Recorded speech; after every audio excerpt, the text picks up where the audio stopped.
Oh, that is not the right screen. One sec.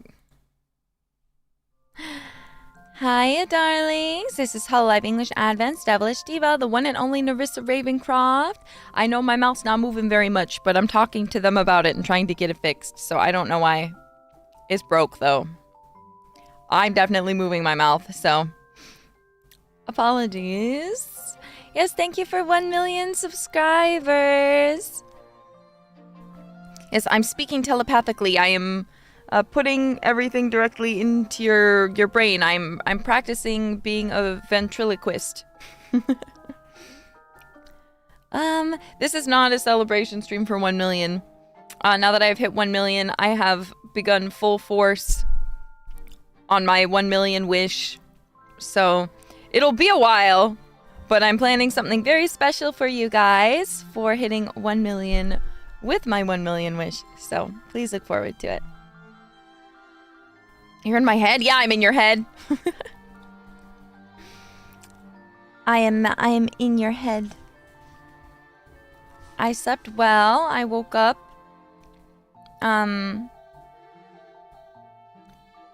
Yeah. No, I was keen on hitting it. I mean, of course, hitting 1 million is a big goal for any hololive member, but it's because you can't start your 1 million wish really until you've hit 1 million, you know? So, yeah. Yeah. This week and last week were so busy. I think you guys know, even when I did my karaoke, because I talked about it, I was so exhausted because I had just come back from a recording. And now my voice is still recovering because... I had another all-day recording that actually ended up going overtime, which is pretty rare for me. And it involved a lot of screaming. So, I have been trying to... But then yesterday I had a ton of meetings, so I've been waiting for my voice to hopefully recover. You can probably tell I sound kind of ass right now, so my apologies. Screaming, yeah. Yeah, Bibu ran out of voice too. Me and Bibu are dying. Please send us to bed. Any hints on your 1 million wish? You guys are gonna have to wait and see, but I think you guys are going to love it. It's cooking, it's cooking. I'm pregnant with so many projects right now. I've got so many projects. I love wording it like that because it just sounds absolutely terrible. It's like the worst way to word it. Ayo? Exactly. Let me cook. Pregnant? But yeah.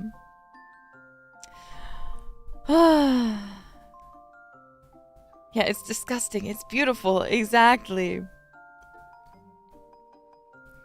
Nerissa pregnant. Yes, pregnant with projects. It's like you have to wait for the gender reveal party where I tell you what the projects are. I'm so sorry, that's terrible. Gender reveal stream. We talk about what projects I've been working on for the past 9 months. Oh my god. Father is project? I am also the father. I hate to tell you this. I am the father. It is I am the mother and the father. I'm doing all the cooking. All of the cooking is my fault. Birth them soon. I can't promise soon, but let me cook. Let me cook. I do think I should have one thing that should hopefully be ready to come out around next month that I think you'll love. So, but no promises. Promises to keep, we won't ever need. Yeah, I'm like an amoeba. Exactly. I'm like... It's like splitting off from my body. I'm like losing a piece of myself to give you guys these projects. Notice how I say projects and not project, because I'm working on too many multiple things at once. It's fun though. I'm having a good time. I'm having a good time. Darkwill, thank you for the super. Glad you've been doing well. Keep being amazing. Looking forward to serendipity. Got to run to a specialist appointment. Have a good time. Bye-bye. Was that song a clue? No, that song was not a clue. I do love that song though. Don't get overworked. I am overworked. But that is beside the point. There is so much happening all at once. I feel like everywhere all at once, all the time.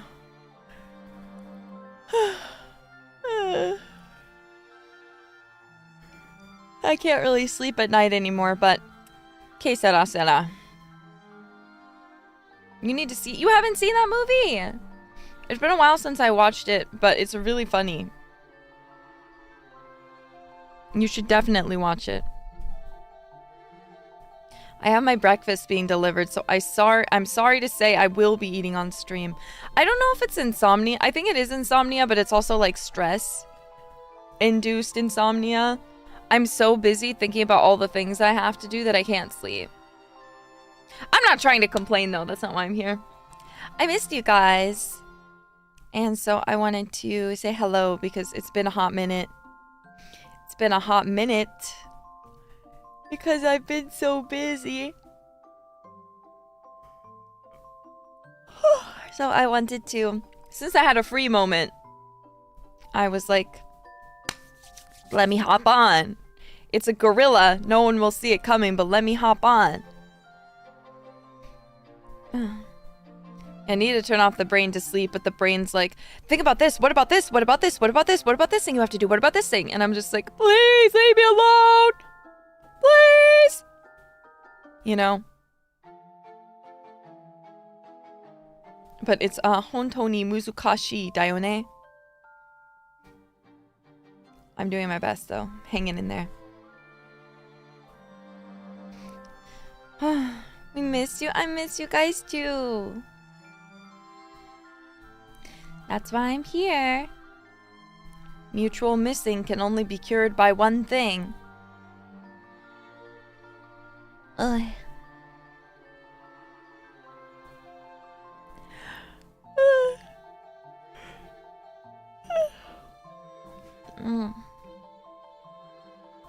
A hot pot? Bro. Okay, two things. Country roads, take me home. Oh my gosh. You guys saw my tweet. I felt like I had to explain myself when I woke up because I posted it with no context. You guys already know. I grew up in the countryside. I grew up with minimal technology, like, not minimal, but like, not that much technology. And like, you know, parents would be like, get out of the house. We're busy doing stuff. So get out while we're making dinner and just come back like around 5. Come back around 5 or something. So like you leave. And then you just come back for meals. And you're like playing. I remember playing in rock pits. I remember like where they're doing like construction. I remember finding the wild, we called them honeysuckles, but I think it's actually red clover. And pulling off the like petals and then sucking on them because it tasted sweet. I've told you all my embarrassing farm story where I apparently was having so much fun playing with the cows. I didn't realize that I was like really stinky. My mom told you that story. But you know, that was my childhood. That was my childhood. It's very precious to me. I was so outdoorsy. You know, and every day was so slow. And there would be so much happening. And now it's like, don't get me wrong, I love living in the city. Because there's a lot of like very convenient things about it. But I miss that sort of slower life where like you had to kind of do those sorts of things, you know? Like, oh, I want to go to the McDonald's. So instead of driving there because I can't drive, and Uber Eats doesn't exist, I'm gonna ride my bike up there. And it's kind of a long ride because the nearest McDonald's is like multiple miles away, but that's fine. That's fine. I'll just take a break halfway through under a tree. And I'll maybe take a very small like snack from home. Like, you know, like little breads and cheese you just find in the fridge because you're kids. So you just like take it without telling your parents. And then I'll just like have a little break midway through since I'll be tired. I can drive now. I don't like to, though. I hate driving. I will not lie. I like to live in the country. I mean, I love the internet. Don't get me wrong. The internet's obviously great. Like, my whole job revolves around the internet. But sometimes you just miss it, you know? Why do you hate driving? Because it's stressful. You can't predict what other drivers are going to do, and other drivers could be so aggressive. I don't drive in Japan, mind you. I don't drive in Japan. I do not have a driver's license in Japan. I do not plan to buy a car in Japan. I will not be driving in Japan. I love driving when there's no one else on the road. Because I can just, you know, vroom vroom. But there's so many people who shouldn't have a license who do. I think I told you guys this. The craziest thing was, I remember there was one time I was at a light. And I was waiting, because like, we had like the turn. It was like in a turn lane. And you know how like the turn lanes like that, they'll have like the flashing yellow, which means you can go if no other cars are coming. Well, other traffic was coming and we were on the flashing yellow, so I was waiting and the lady behind me starts honking her horn aggressively at me as there's a consistent flow of traffic. And I'm just sitting there in the turn lane like, what am I supposed to do? What do you expect me to do, lady? There's no space for me to go. What why are you honking at me? What's your problem? And then when the traffic was clear, I obviously went and she went too. And then she rolled my ass for a bit and then she pulled up right next to me, rolled down her window and started yelling at me. And I had my windows closed, but I could still hear her a bit. And I was just sitting there like, oh my God. Because I was just like, I didn't cut her off. I didn't do anything. She just wanted me to turn faster, apparently. Probably, look, I was in the intersection. I don't know how to tell you this. I was raised, sadly, that you should go into the intersection so that when the light does change, you can still go. So, but yeah, the issue is there's just some people like that on the road who are just like really crazy and get really crazy road rage. And I had an aunt who was like that too growing up, who we'd like be driving with her and we'd be in the back seat and she'd just start like yelling and like pedal to the metal, like driving really fast and like rolling down her window to like yell and like flick off other drivers. It was scary. It scared me, man. I was terrified. I was really scared. So I'm just like, I don't really like driving. Everyone got that aunt for real, right? I feel like everyone has to have an aunt like that. It can't just be my experience. But yeah. Now that I'm older, the most annoying thing is when you're in the left lane and people are driving under the speed limit. Or just going exactly the speed limit.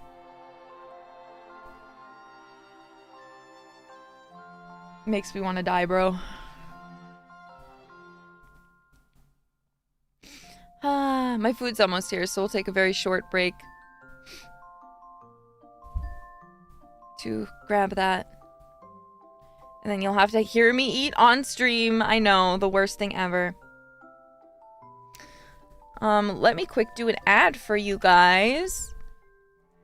before I do that, let me pin this. If you're going to animate ANYC, Anime NYC, Hololive English is going to be doing a performance there. Last year, you might remember, we had the world tour, and the year before that we had a world tour, and a year before that we had a Suisei concert, I believe. So this year, of course, is no exception. We are going to be having a group of 3EN and Kobo, and we will be singing and performing for you. It's called a karaoke party, but that's just because we're not like taking the time to do like choreo or anything. But we still have to prepare just like we would a regular concert. But it'll be full 3D, and in our cute swimsuits, you'll get to see cute girls doing cute things, having fun, singing live for you in 3D. So if you're going to Anime NYC, please do consider picking up the tickets. I just pinned the link. I'd love to see you there. So they need to deliver my food. I'm hungry. I want my French fries. I'll see you there. I'll see you there too. I'm looking forward to it. Cute girls doing cute things. I'm in. Me too.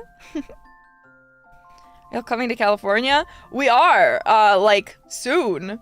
The Ian concert this year is in Los Angeles. Aren't you looking forward to it? Are you going to that? You're asking us when we're coming to California. Like 2 weeks. Something like that.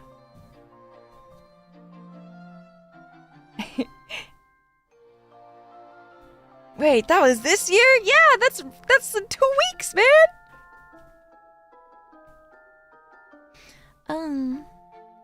Oh, 1 sec.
Bro, my cats are so cute. They're just loafing it on the floor.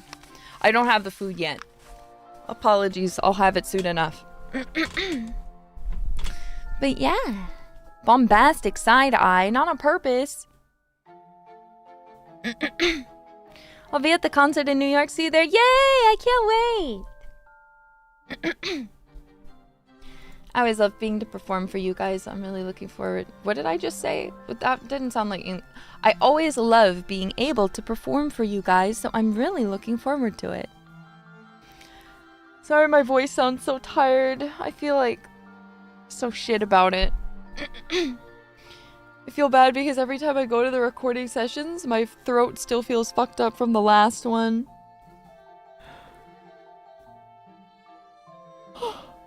But this week we had to cancel one, which was actually, I wouldn't be here right now because I should be at the studio doing a recording session right now. And another all-day recording session, but we had to cancel it. So, which is for the good. This is not a complaint. I'm glad. I'm glad it was canceled. I'm very glad. You drinking a lot of water? Yes. Always drink lots of water. Yeah, this is for the best. I needed a break. I needed a moment to not be doing that.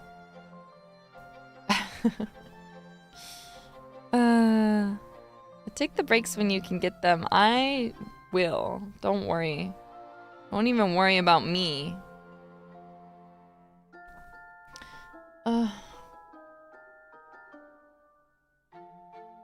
Stream it? Stream my music sessions? I can't, because that would leak things that you're not supposed to know about yet. That would... Look, I just told you I'm pregnant with so many projects. We're not doing the project reveal stream yet. We need time. We need time to be able to let the project marinate.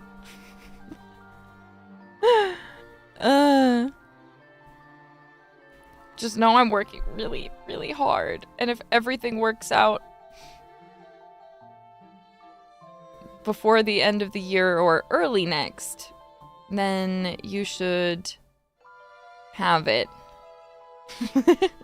But I don't want to make any promises, because knowing my luck, things always get delayed. But if I'm lucky, if I'm lucky, if I can just work harder, if I could just work harder. My food's here. One sec, gotta grab it. Whee!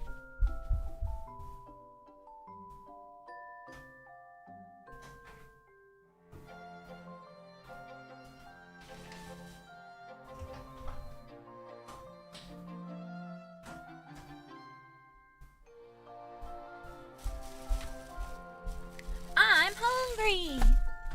I'm hungry. I sound like a little kid from the South. I'm hungry, Mama.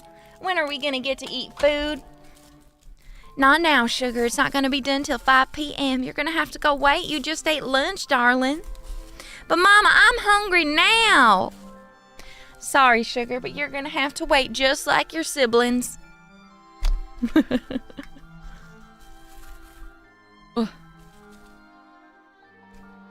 But I hope you guys are all looking forward to Serendipity.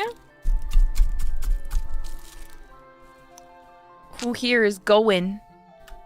Hopefully lots of you. It's been a while since we've done a concert in LA. This will be my first concert in LA.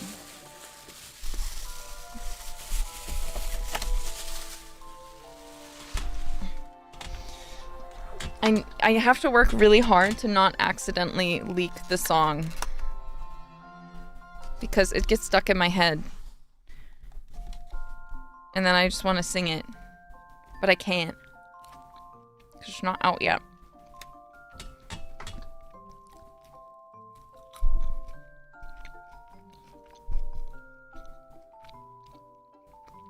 Oh. Spoiler, earworm. It's my earworm. Give us a note. Okay. There's one note. One note of the song.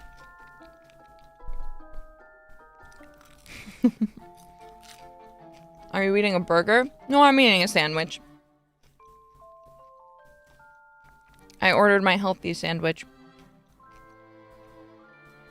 Sora, thank you for the pinky.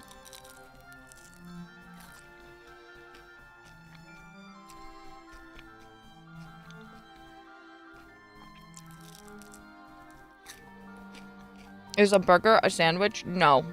Burger is burger.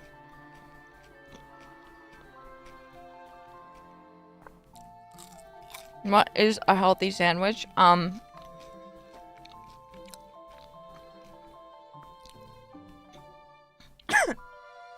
Sorry.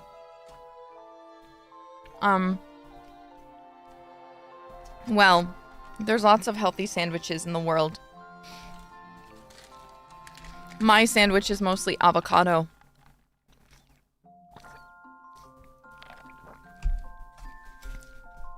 It's also got some spinach and mozzarella, and it's on rye.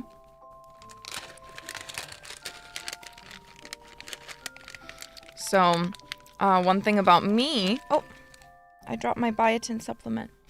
One thing you should know about me, this benefits nobody for me to tell you this, by the way. My body loves avocados. I love avocados so much. I love eating them. every time I'm reminded of them, I start to crave them. Like when I eat an avocado after it's been a long time, I start to crave them like crazy.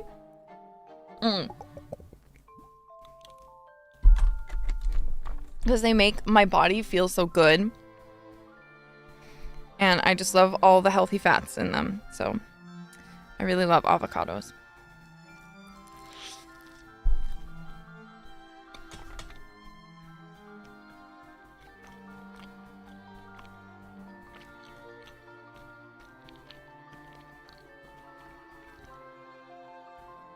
I could never get an avocado. That's valid.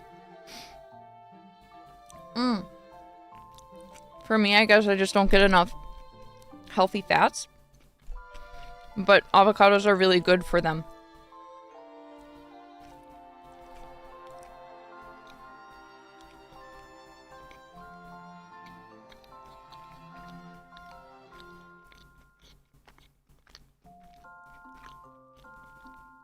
Sorry for eating on stream. Yeah, I love walnuts too, but the one difference I have, or the one issue I have with walnuts is they're just so high in calorie. Don't get me wrong, avocados are pretty high in calorie too, but like they're really filling.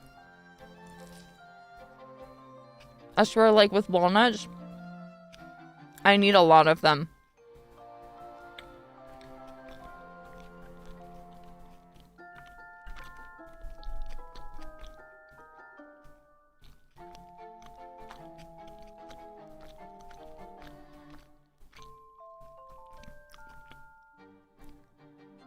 I also love pistachios, but I need to get them pre-taken out of their like weird little shells. I hate those things. I know people who... See, here's the thing. I used to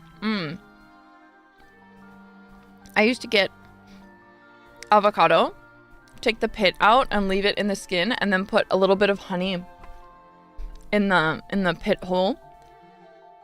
And then you mix it up in the skin. And then you just eat it like that. It's so good. I do think I prefer savory avocado though, personally.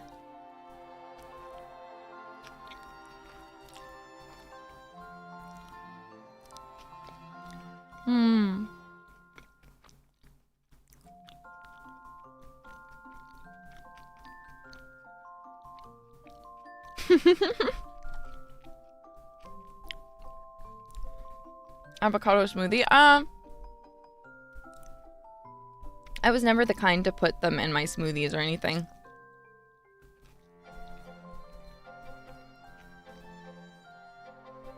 I prefer just like not that stuff.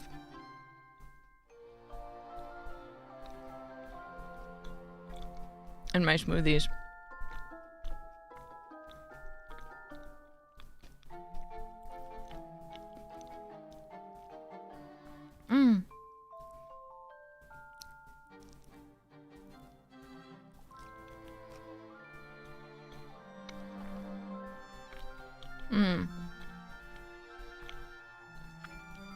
I also found Pringles here in Japan, but they don't taste right.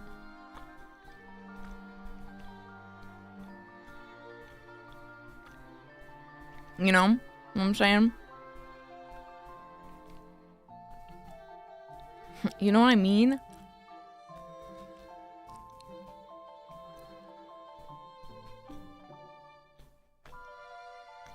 Yeah, not enough grease.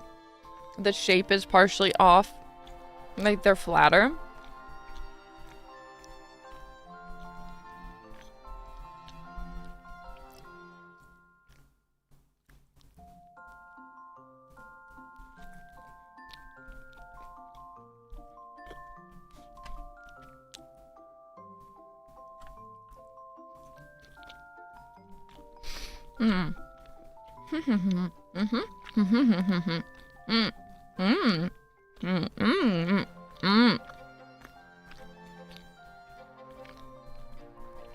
Does Japan have any other American chips? The one I mentioned that made me cry, Ripples. The funniest thing about that is I'm not that big of a fan of Ripples in the USA.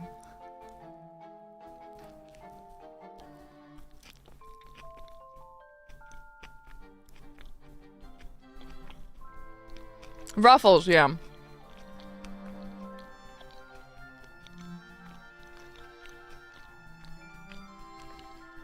What did I say?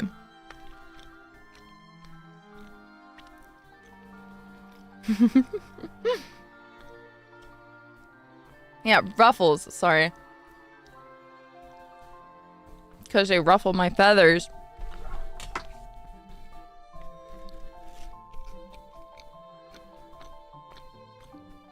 Yeah, after being home, away from home for a long time,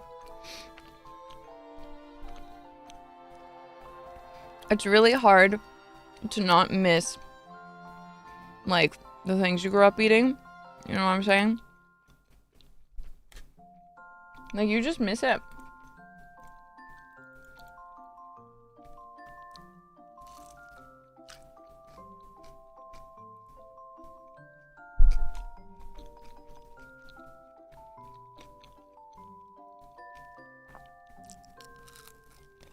Gonna have to stock up next month.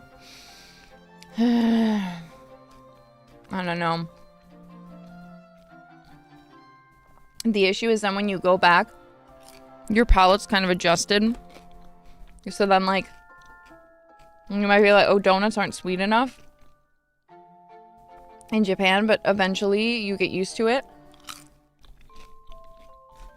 And then you go back home, and if you try to eat a donut, you're gonna, like, die from sugar overload. Yeah.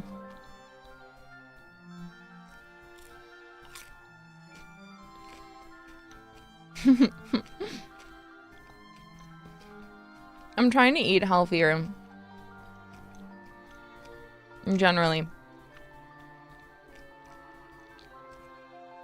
So, I have to do my best. Sips Coca-Cola, dies of sugar overload, literally. Is that what you want?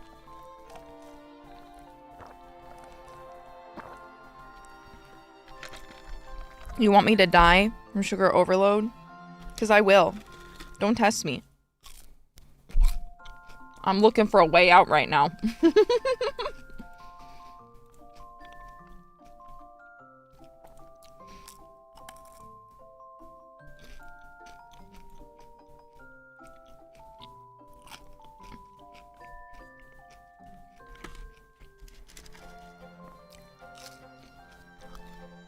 Guys, it was a joke. It's okay. I'm sorry. It was a joke. I'm sorry.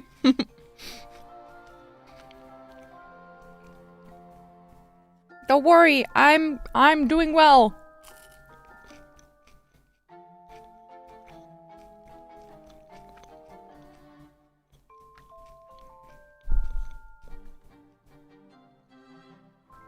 I've realized I don't know if this is a bad thing or a good thing, but I think my eating capacity is decreasing recently. Because I've eaten about half of what I have and I already don't want to eat anymore. But it's not that big because it's a Japanese portion size too, so it's not like, you know, am I dying?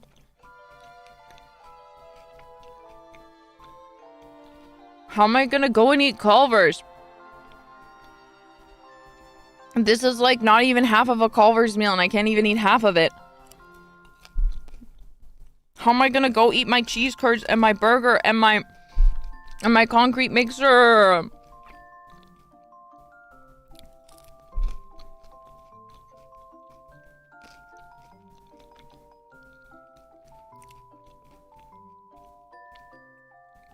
This sucks, man. No soda. I don't have soda, but I do have homemade lemonade. Concrete mixer. That's what they call their ice cream mix at Culver's. They call them concrete mixers, and they're made with custard. Ice cream can be saved for later, that's true.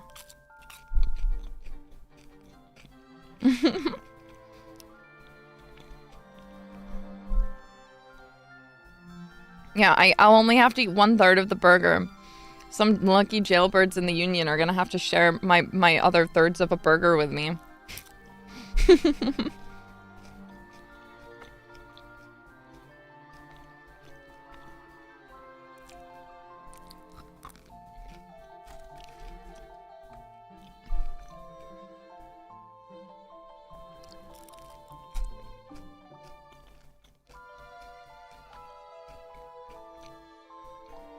I just want to finish the fries because they won't reheat, but I'll put the sandwich away and save it for later.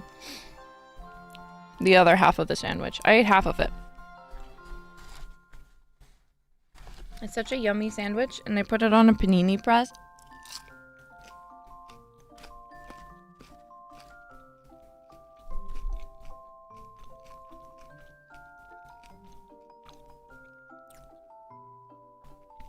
You love this hairstyle? Thank you, me too. It makes me happy.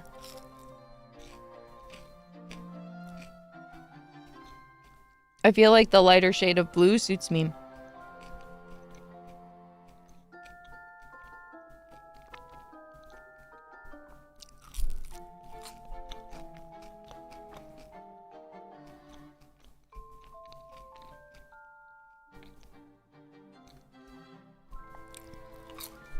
Okay.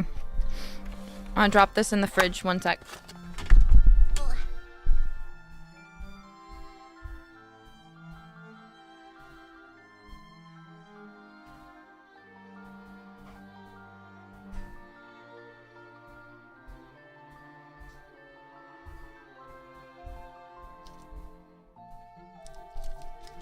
And then I have a single Ferrero Rocher. So I'll finish my homemade lemonade.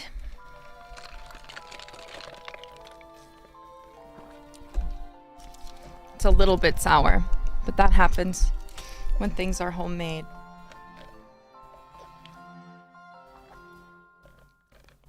Oh, how decadent indeed. I love Ferrero Rocher so much. Yeah, I've been trying to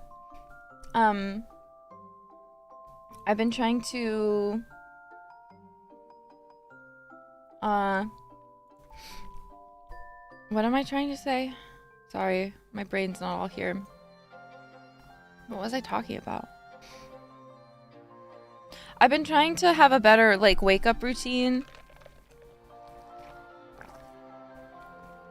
in the mornings so that I can, like, I don't know, start the day better and not lay in bed for as long. Because that's my really bad habit. Is just laying in bed and never getting out.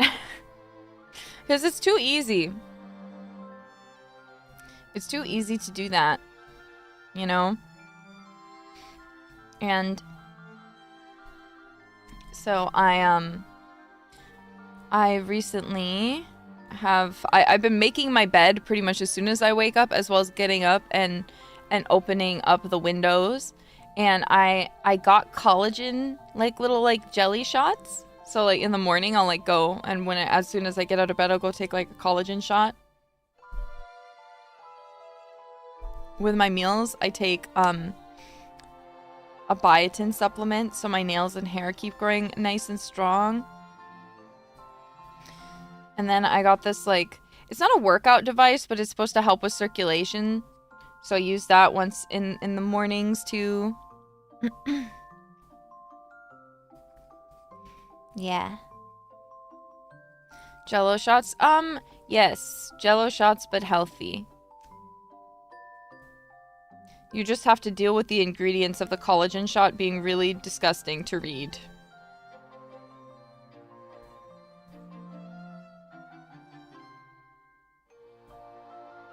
Raw carrots are usually enough. Raw carrots are good too. But I don't like raw carrots, so. Yeah, biotin. Look, here's the thing. Biotin is one of those few supplements where when I take it, I feel like it actually works. Like, I've been trying to grow my nails out, and usually my nails, especially because I'm, like, stressed and usually not doing, like, the best, like, sleep and everything, so my nails will get a little bit brittle and they'll kind of break really easy. But I'm growing them out right now. So it's helping me. It's helping me. I can feel they feel a lot stronger. I also have nail oil. I have like really bad habits with my nails, and every time I have to just like develop a new habit. When I was young, I used to bite my nails. I know, disgusting, terrible, terrible habit. But I used to bite my nails all the time. And one time, my grandma, my mom's mom, she likes to drink only soda. And I am a water-obsessed lady who thinks that you should drink like 4 liters of water a day. So we got into a fight because she was like, again, I was young at this time. She was like, your hands are all red because you keep biting your nails. Your nails are so short. They look horrible because you keep biting your nails. And I was like, well, Grandma, you only drink soda, so you're not one to talk. So we made a deal. And she said, okay, well, if you stop biting your nails, then I'll start drinking water. The day you stop biting your nails is the day I start drinking water. And I was like, oh, you want to bet? Okay, I'll stop biting my nails right now. And I quit cold turkey, and I don't bite my nails anymore. Did my grandma start drinking water? No, she didn't. But I did it out of pettiness anyway, because I knew she wouldn't be able to upkeep it. So I wanted to rub it in her face and be like, I kept up my end of the bargain. Did you, Grandma? But it really helped. It really, like, she scammed me because she didn't start drinking water, but I did stop biting my nails.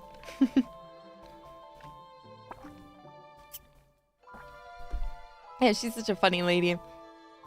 But I developed this other bad habit where, so on your nail, a lot of times what people think is a cuticle is actually a live layer of skin.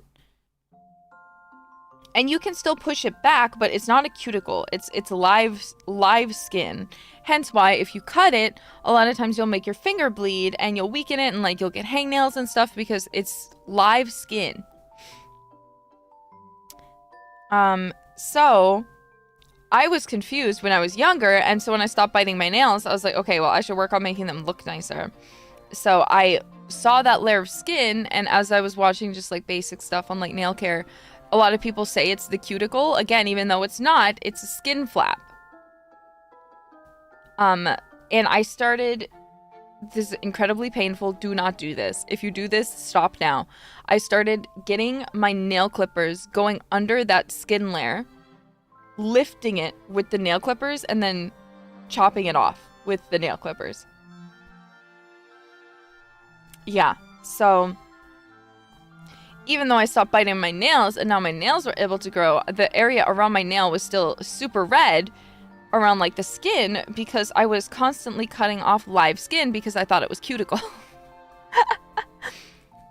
So I've recently stopped doing that, but in similar fashion, I had to develop, because when I stopped biting my nails, I started doing that instead, and that became my habit.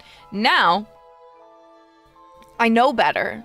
And I only found this out very recently because I just dealt with the pain. Just use a cuticle cutter. That's the issue though. It's not cuticle. It's still skin. Just because you use a cuticle cutter doesn't mean you're not cutting off live skin. You're not supposed to cut it off. Your cuticle is like, not that. That's not your cuticle. It's skin. What do you mean recently? Like a month ago? Well, I knew, but like I couldn't stop because I was like, well, now, because a lot of even nail techs will talk about it, and they're like, it's really difficult because once you start doing that, like the project of the process of cutting them off, they become really thick because your skin is trying to help itself, to like regrow and be stronger because it keeps getting removed and it's live skin.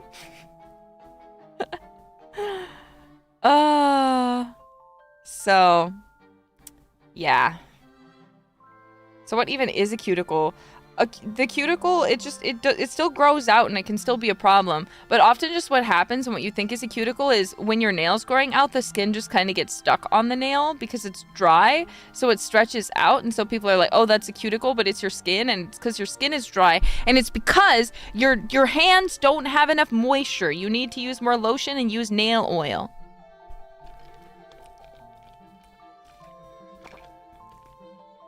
You need to use more. And now, even though it's only been a month since I've stopped cutting them, they don't look as bad. Like, I was so worried that, like, the skin, because I've been cutting it for, like, years, was going to be, like, super duper thick and, like, take a long time. But it's already calming down. It's already looking really nice. Look, it's not expensive. Go and buy a bottle of jojoba oil. Jojoba oil. Just like don't even get cuticle nail oil, just get jojoba oil and just like slather that on your nails whenever you're like, oh, my nails are feeling dry, or I just washed my hands. Because your nails usually get oil from like touching your hair and stuff, but now when we developed that and they're like, oh, they don't need to be able to produce oil from or like anything from their nails because they'll just get it from like touching other like parts of their body and stuff. Now we wash our hands so much and we wash our hair so much that our hair is not that oily. So you're not going to get as much oil on them, meaning every time you wash your hands, you need to like reapply oil or like wash. And I'll be clear, I've had the same exact thing of like cuticle oil, like nail and cuticle oil for like 2 years now that I've been using, and it's not even half empty. So if I stopped washing my hair, my nails would get better. No, because yes and no. If you're touching your hair a lot, then yes, kind of. But your scalp would now have a problem. And I don't think you want a flaky, gross scalp. So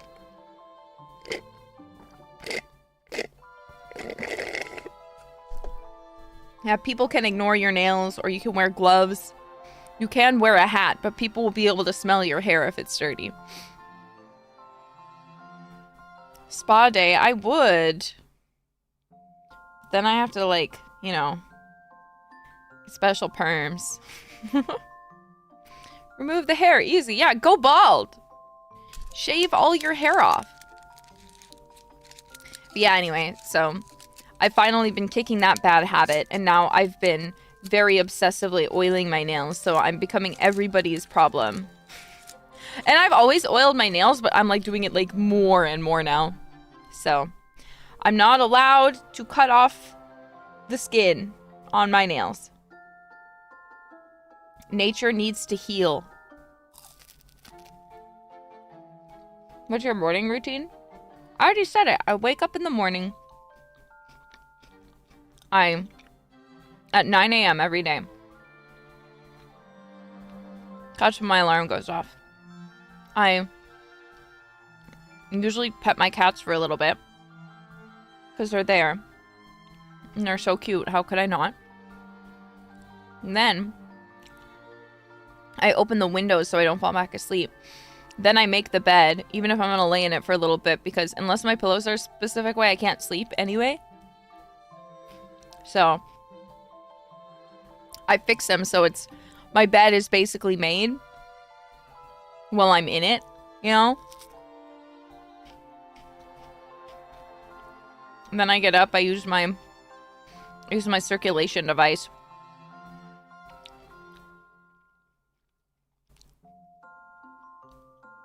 And then I wash my face, brush my teeth.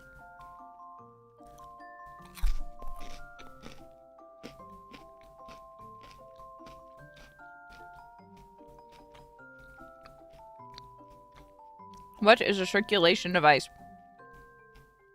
You like, it helps parts of your body. So I have really bad circulation in my hands and feet. So oftentimes I have like a really hard time keeping my hands and my feet warm because I just don't get circulation. So like, you stand on it and it vibrates you really fast. Like from your feet, or you can sit on it too. But I prefer to stand, and it like helps improve your circulation throughout your body.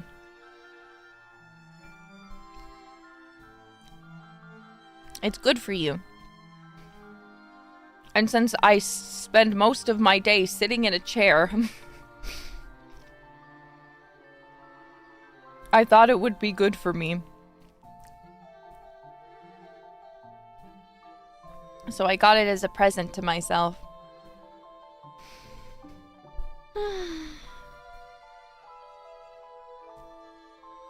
Yeah. It's not a fat burning pad, and it's not going to help you like burn fat or anything like that. It's really just going to only help you with circulation. There are some people who will take them and they'll promise all these things like gain muscle without doing anything, or lose weight without trying, or like reduce the cellular, like things like that. But like really, the only thing that it's really like proven to do is like really help with circulation. So what happens when you're standing on it is you'll get really, really, really, really itchy. And that's because those areas aren't used to getting circulation. So suddenly you're feeling the circulation come back to it for a bit. So it gets really itchy. Because at first, the first time I tested one, I was standing on it and I was like, oh my God, I'm getting really itchy. And I thought maybe it was because of like my clothes. Like the clothes I was wearing were like rubbing against, because of the fast vibration, it was just like making it like itchy because like the fabric. But I realized now that I've had one, it genuinely isn't that, because now that I've had more, like I've been using it more often, I'll still get itchy now, like, and again in certain areas, but it definitely like helps get the blood pumping. My family has one. I feel like it shakes the whole house. It's just shaking you. What? The audio is not broken. Why are so many people trolling me today? Can you leave me alone? Give me a break, man. In Naruto terms, is your chakra awakening? Yes, exactly. My chakra is waking up. I am becoming the chakra. What does that even mean? I'm just saying dumb shit. Audio's functional? Okay, awesome. But yeah. So I'm chilling. I'm taking care of myself. Update on my cats. They're doing well, but after getting fixed, I realized my little baby started like vomiting a bit. So I was really worried, but I took him to the vet. They said he looked fine, but they gave me something to help. So now he's taking some pills and he's doing much better. So, yeah. Yeah.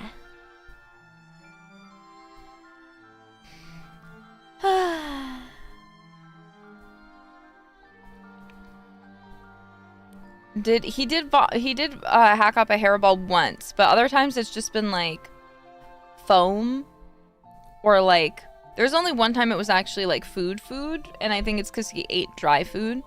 But yeah, it was as soon as it became like he was doing it like 2 days in a row, because it would be like maybe like once a week, and I was like, okay, that's still a little weird, but you know, he did just get fixed. So, but yeah, then he started like it's foam because he has an empty stomach, so it'd be like it'd always be at the same time every day, so it was really weird. It'd be like right before I usually feed them, and it would just be like nothing. It would just be like some just bile, nothing in it. But now he's better. I've been giving him pills. I took him to the vet, so he's all good. He is all good now. But that's a little update on my cats. Otherwise, little darling is doing swimmingly as usual. Nick G, thank you. Yes, I did see your my holic cover. Thank you for singing my song. It makes me so happy. But yeah. I also got something that it's a serum pen. Sorry, going back to my nails, because everyone is just dying to know. I got a serum pen, and it's nice because you can use it on your skin. I don't think you're necessarily supposed to use it on the nail itself, but you can kind of like, if you have like a part of like the skin that's like raised a little bit of like dead skin, you can just kind of like go over it with it, and it'll like help kind of like grind it down. You know what I'm saying? Does that English? Oh, and then it drops serum because it's a serum pen, so it's got serum in it. So as you're doing that, it'll put serum on it. So like, along with helping to like grind down the area, it also moisturizes it. So that like, it helps heal it faster. Yeah.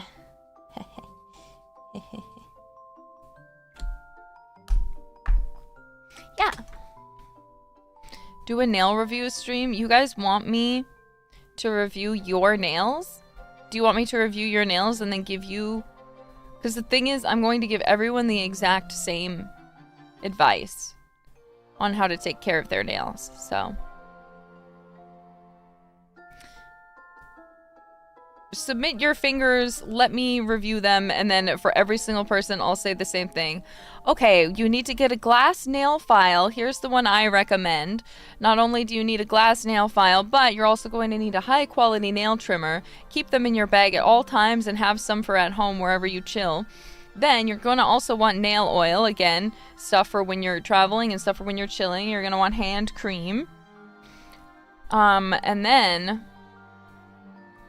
That's pretty much all you need, really. And then you can just use your other nails to push back the skin on the nail if it's creeping up. Or you can use an item. It doesn't matter. But like, you know. I feel like I'm gonna tell all of you the same thing. Like, and then I don't want anyone to feel bad about their nails. Because what if you have like nails you're really not confident about, but then you submit them, you know, and then I'm like, oh, you need a lot of work, you know, you might feel bad. I'm not here to make you feel bad. Or then if someone has really, really nice nails and I talk about it too long, being like, look at their nails, they look perfect. Look at these perfect little nails.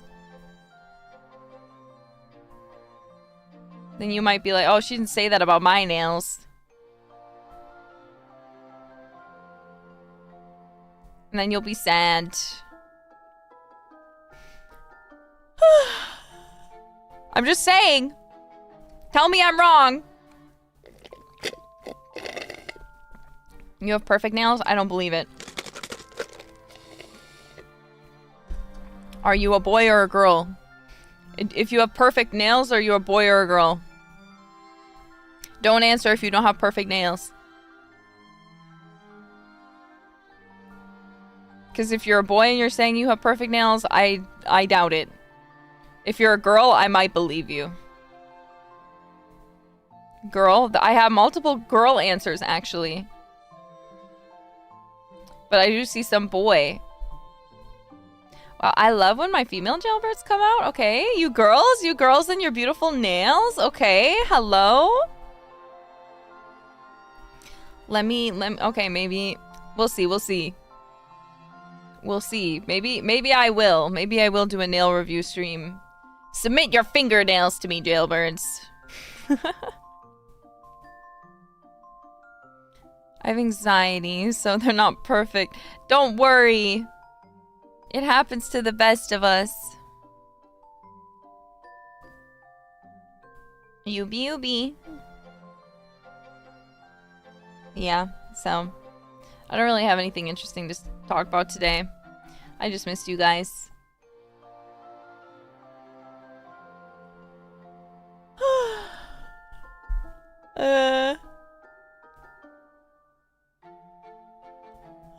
How is Fuwawa? Fuwawa is great. I love Fuwawa. I love all of Advent, but I really love Fuwawa, of course, so it was fun getting to have some fun with her.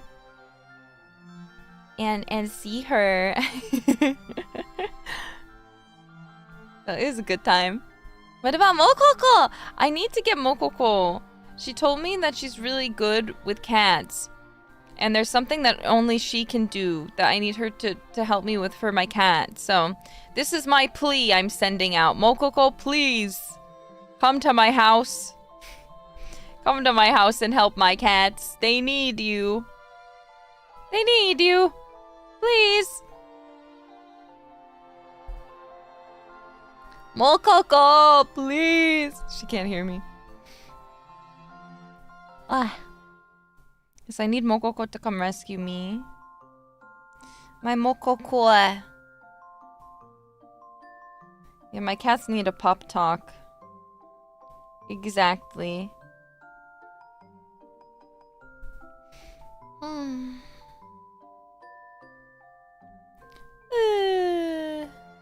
But yeah. Bow bow.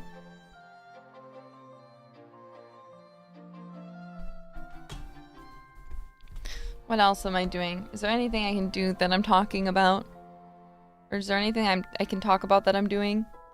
Or anything I'm doing that I can talk about? How to speak English? I don't think so. This sucks. This sucks, man.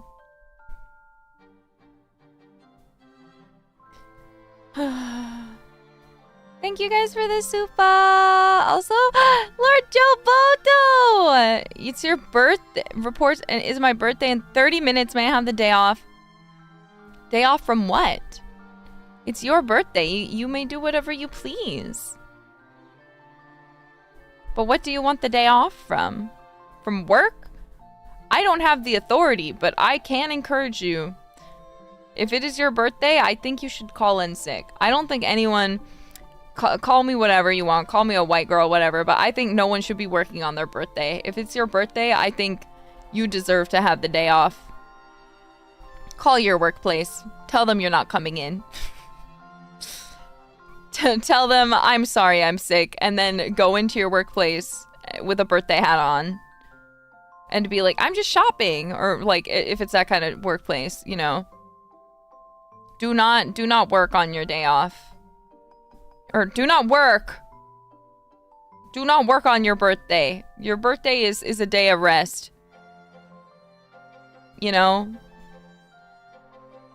Should we call off for your birthday? Yes, that too.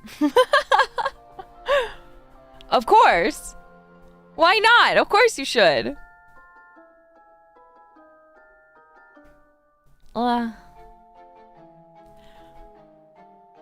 Tell your job you're busy.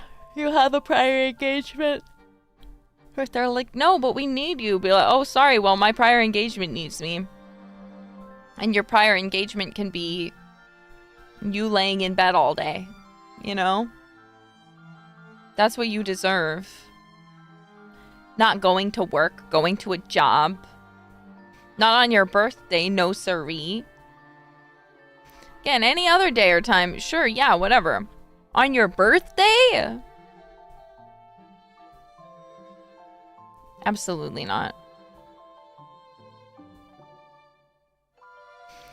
Absolutely unacceptable. But right now, all I want to do is go back to bed. I'm so tired. Have you read the 1 million jailbird fan mail from... See, I need to ask my managers. Because I think... One sec. Can I have the 1 million jailbird fan mail for hitting 1 million? Question mark. You guys didn't send it to me. You didn't send it to me. I'm waiting for it. I'm waiting for it.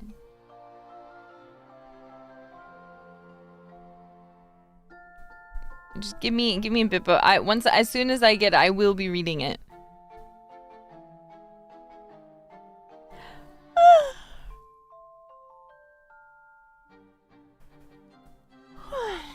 Happy birthday to all the birthday people today.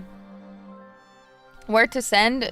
My team already has it. I think they're just double checking that there's like... I think whenever something is given, obviously, they have to make sure that there's not anything like malicious, as due diligence. Because like imagine everyone puts in fan mail and then someone puts in like a link to something, you know, and like no one notices it, and then I click it and then I get a virus or something, you know. Obviously very unlikely, but so I must wait a little bit longer, but I will get it soon. Do not worry. I'm very excited to read it.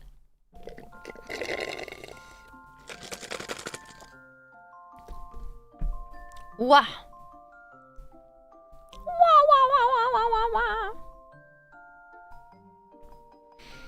My tummy is so full, and now I'm so sleepy.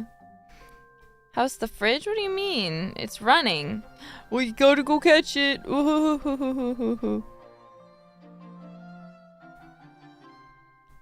Excited for Wind Waker? I am excited for Wind Waker. I'm so pumped for Wind Waker. You have no idea.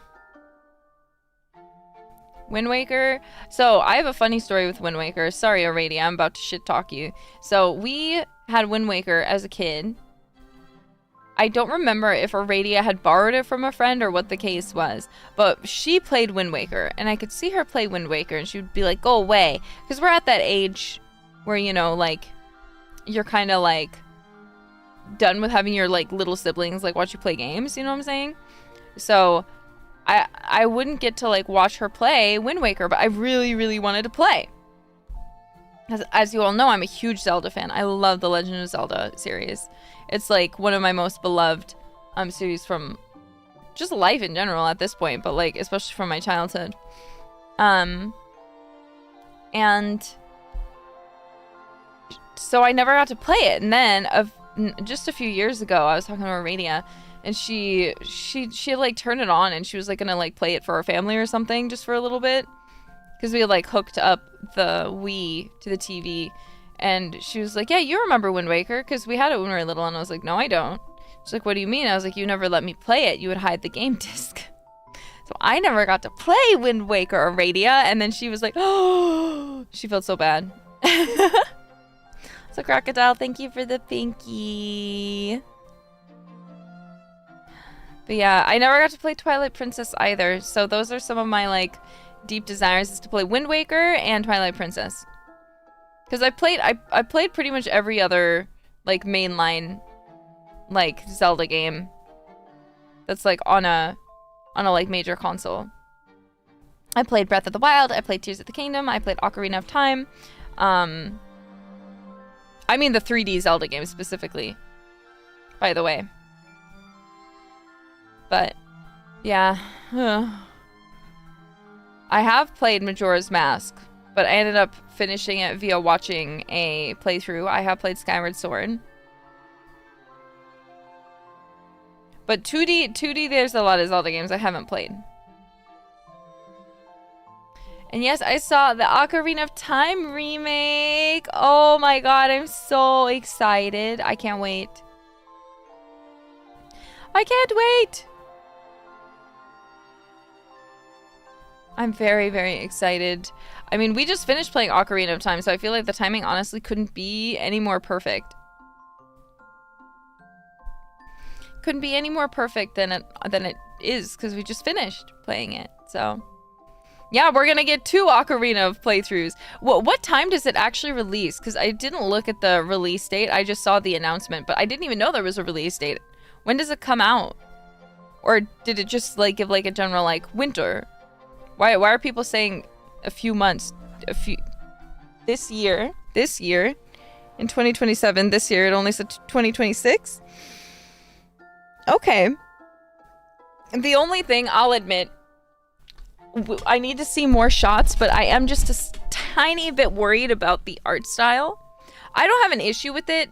Like, I saw some people comparing it to like some other Zelda stuff, and I'm like, okay, if the game ends up looking like that, then that's fine with me. But just the shot that we had here, I think was just like Link laying down. We didn't get to see him like straight on or anything. So, and like his realistic hair texture, it just kind of like, it got me in like a not good way. But I also really like the art style from like the Breath of the Wild era, because I really love Twilight Princess and I loved Breath of the Wild era, and I think those are my 2 favorite Zelda eras. So like in terms of like art style. So I was kind of hoping it would go one of those directions. Yeah, it might just be for the trailer. That's true as well. We'll have to wait till we get more. But I just felt like the hair was too yellow, and it was too like real hair looking. You know what I'm saying? So I'm like, I don't think it needs to be either of those styles, by the way, 1-to-1. But just for me personally, I'm like, oh no. I'm sure it'll be great though. They always cook really well. But just, that was my only initial apprehension, but it doesn't even matter because I'm going to play it anyway and I'm going to love it, so. Hair looking too much like hair, like real hair. Because, like, obviously Link, like, okay, it's like Peach, Princess Peach, okay? Princess Peach is a person. I can't pull up pictures of her or else I would show you what I mean. Princess Peach, though, her hair doesn't generally really, like, look like hair texture. It does in the Mario movie, and I feel like that's one of the reasons she looks really uncanny to me. But even then, they changed her hair color from, like, the really, really highlighter yellow color to, like, an actual, like, more natural light blonde, you know? But Peach, generally, her hair doesn't really, like, have realistic hair texture because her hair is so yellow, like just pure yellow, that if you give her the actual realistic hair texture, she looks very strange, and like it loses a bit of the appeal, which again is part of the reason why to me movie Peach looks really, really weird. She does not look like Peach to me. And that's part of the reason, is because her hair is not it's supposed to look plasticky, you know? It's not supposed to look real. Even when Mario's hair looks really real, usually Peach's hair still has that very not realistic hair kind of feeling to it. You feel me? Like, it's just how it is. So Link having that same sort of highlighter yellow color, but then having this really realistic hair just like took me out for a second. But again, I still have full faith. This isn't me being like, oh, they need to like change it. It's not as bad as Sonic. Nothing will ever beat Sonic in terms of the designs being just something else. They fixed it. They made it. It looks so good now. But OG movie Sonic was something. It was something else, man. He was something. He was a sight to behold. What about the new Shrek? It's not that I dislike the new Shrek's designs, but the issue is it looks like not the same characters because the art style. Because I think it'd be one thing if you took the designs and just like actually updated the technology around them, like the more fluidity that 2D animation has gotten, or 3D animation, excuse me, has gotten from the time of Shrek 4 to Shrek 5. But like Donkey doesn't look like Donkey to me. He just looks like he's become like he looks like Donkey but in someone else's style. Like I wouldn't expect Donkey in an official thing to look like this. And even Shrek, he looks kind of cutified, you know what I mean? Like he looks cuter. As for like Shrek, my interpretation of him has always been he's a big ugly ogre with a big heart. And that actually makes him, as we know in Shrek 2, when he turns into a human, he's actually really fine. He's really hot. Everyone loves Shrek. Everyone wants Shrek when he turns into a human. And the new Shrek, he still looks like Shrek. But like again, he looks like Shrek, but like in someone else's, like drawn by someone else. That like they just kind of like there's something missing about what makes Shrek Shrek. Like the top of his head doesn't seem like as rounded to me. Like it looks more like egg shaped at the top. His eyebrows, and it's probably supposed to be because like, oh, he's older now, so he's going gray. But I feel like his eyebrows, they don't give the appearance of gray to me. They give the appearance of ginger, which really confuses me because his eyebrows were always like really, really dark, and I felt like that added to his like look. So now that they like almost have this, it looks confusing because I'm like, wait, since when was Shrek a redhead? And then I'm like, oh, actually I think they're trying to depict it as him going gray, but it just doesn't look gray to me. And like I don't know how to say it, but he looks slimmer. Like he looks like he's lost he's lost a lot of weight. You know what I'm saying? Like Shrek is not supposed to look cute. He's supposed to be kind of like a big ugly ogre, but that's his appeal. You don't understand. You don't understand. When I say that, it's not to be mean. It's cuz it's his appeal. You know what I'm saying? Yeah, he's like an onion. He's got layers. On the outside, you're like, oh, that's a green guy. He's got a very round head. He's got a fat little face. He's got like weird little ears. His eyes, you know, they're not like big anime eyes, and his shoulders are like stupidly wide. His shirt's not really well fitted, and in fact, it looks like it doesn't really fit him, period. Like, it's just a lot. And then this new one, his eyes are bigger. His head is like smaller and more like, again, it's like more like egg-shaped at the top rather than being like so rounded, giving him kind of a he used to have kind of a stubby look, but it's like less stubby. He looks like he got plastic surgery to like refine some of the features, you know what I'm saying? And he looks less like, maybe this is a good way to describe it too. Shrek, in my interpretation, in the original Shrek, looks like a person, which is really odd to say because he's an ogre. But like he to me genuinely looks like if you made an ogre real, and like he has like a lot of things that make him like seem like a really real person. That obviously he's always been 3D animated, but like the way that he moves and like even emotes is just so realistic to me, or like growing up too, like it's not over the top. It's still animated, but like it didn't ever feel like animated, you know what I'm saying? You know what I'm saying? Yeah, he has a very human look despite being an ogre, yeah. And that's his appeal, is his charm. It's like, oh, you by the end of the movie you're like, actually he is kind of cute. You know? But he looked like a person, as to where now I feel like he really does just like look like an animated character, and his movements have become so inhuman in the way that 3D characters are animated these days. Which I'm not saying that's a bad thing. Sometimes that's really fun. But like I feel like the way that 3D characters are animated like is less human and is more animated. You know what I'm saying? You know what I'm saying? And even when I was seeing Donkey, I felt that way too. Like Donkey, I don't know how to describe it, but Donkey really doesn't look like Donkey at all to me. Like his neck is like much slimmer. His head is a different size, and his head always looked kind of like realistically-ish donkey shaped, but now it's like a lot more like smooth and like animated, you know? And I'm just like, who is this? This isn't Donkey. This isn't Donkey. Who is it? It is probably made by a different team, but still, I don't know why they couldn't like more heavily reference the 3D models that they definitely have access to. Because Shrek 4, I don't remember when Shrek 4 released. I didn't feel this way at all about Shrek 4. And I feel like animation from Shrek 1 to Shrek 4 already did increase pretty drastically. That the quality of things, like, did go up. You know? The models don't work on current animation software, apparently.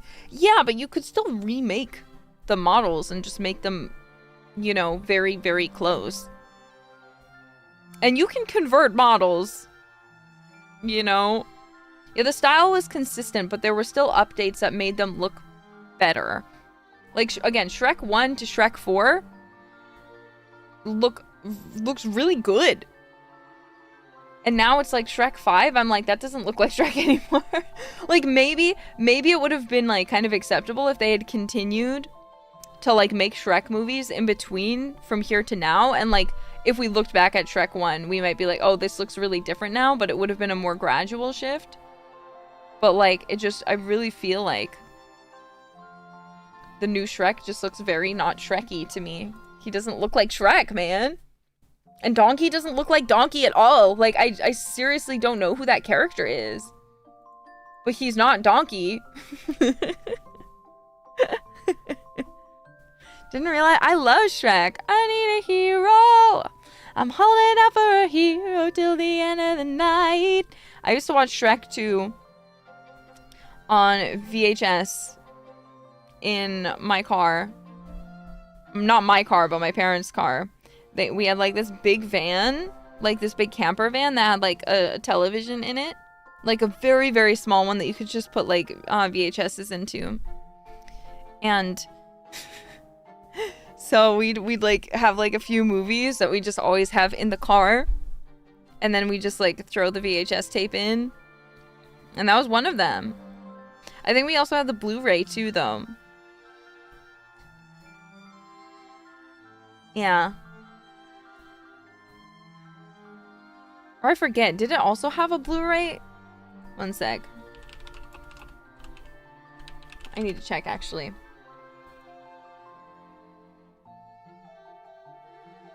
Okay, no, I'm correct. It did have a VHS. I was like, wait a minute.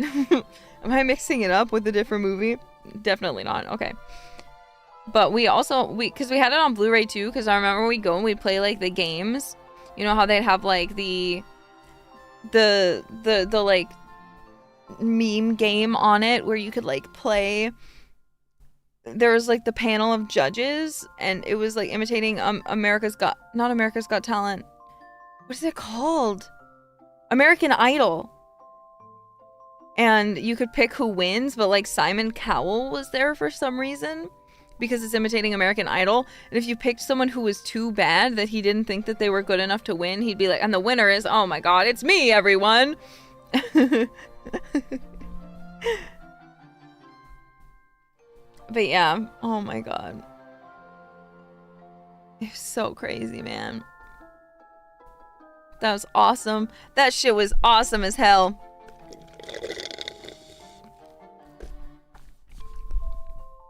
And then if I remember correctly, they had him sing My Way, but it was just I'm pretty sure it was just the official Frank Sinatra recording. For some reason. Why did they do that? Can Simon Cowell even sing? I'm sure he can.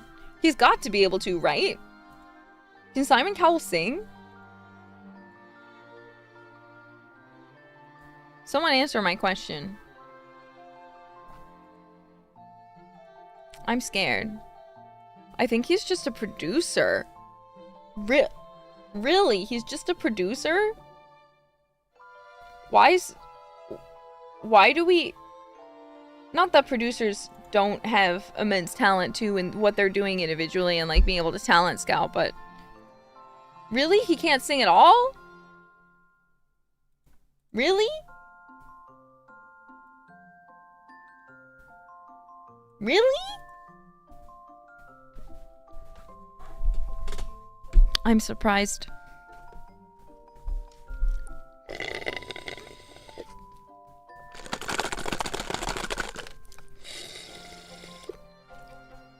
He's just an executive? But here's the thing. To understand singing, you kind of have to, like, know a bit about, like, singing. So you can know, like, what, like, good technique is. And usually the way you learn that is by learning to sing a bit. You know what I'm saying? You know what I'm saying? Maybe he is a singer. We need to find him singing. I'm gonna look it up. I'm gonna Google it. Simon Cowell singing. Do you guys remember this meme song from back in the day? Okay, he does apparently sing this from 4 years ago. Simon Cowell duet with Howie Mandel and Terry Crews. Okay, apparently he does sing on the talent shows he's in sometimes.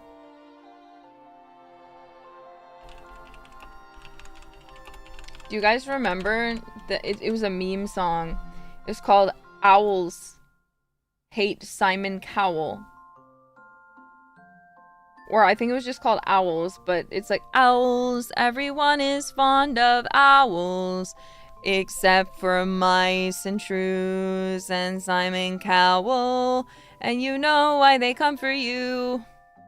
The owls in your dressing room, the owls in your gravy, even if you hide at sea.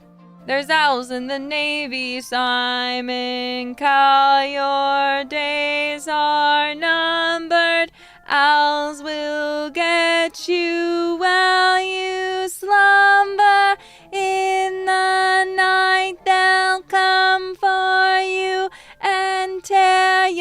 crazy legs into, 'cause you're the king of the beavers, the king of the beavers. You cannot defeat us and you can't fool owls.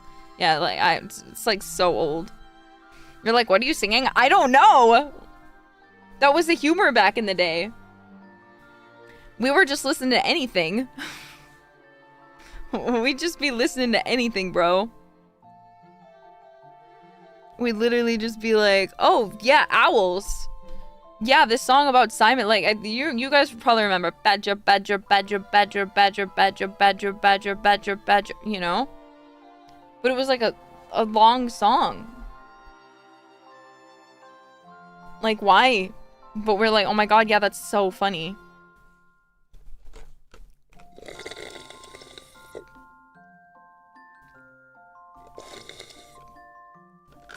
Like, we really didn't take much. I feel like people still don't need much. Sometimes you just need a silly little thing.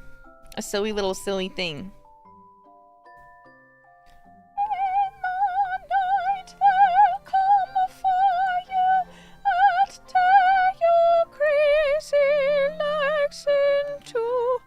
So stupid. I can't sing right now. I don't have the voice for that.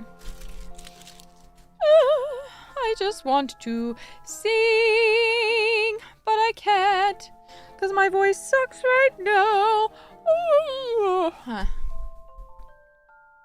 We memed the letter E. E!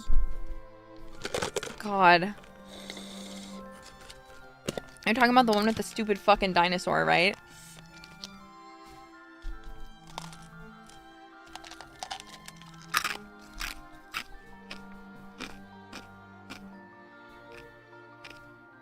We were on something back in the day.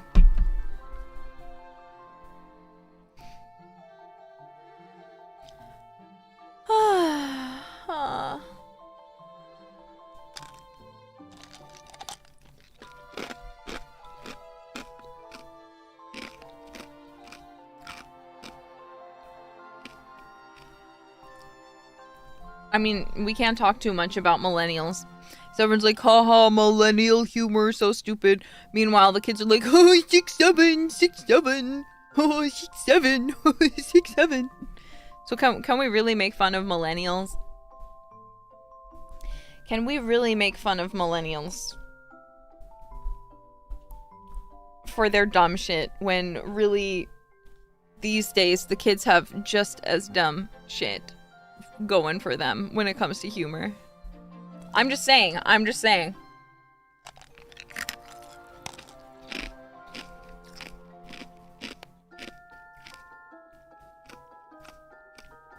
That's why Gen Z is no. Why? Because they're fucking mean? Because Gen Z is overall very mean and, like, makes fun of everybody else, but then also is just as stupid? Like... Let's be real, millennial humor was not great. But I'm sure that's literally every generation just had stupid humor. But then you look back at it and everyone clowns on that generation. And then we look at the memes of the current generation and they're just as bad. But then they're mean about it and they're like, why did you guys find this funny? Meanwhile, they're like, 6'7", 6'7", guys, look, 6'7". And to be clear, I do think 6'7" is funny, but I also think owls is funny. I also think E was funny. Who cares? Yeah, kids are dumb. It's silly. Let's just have fun with dumb shit. Why do we gotta go back and be like, the dumb shit that old people liked is actually stupid? But the dumb things I find funny are actually funny.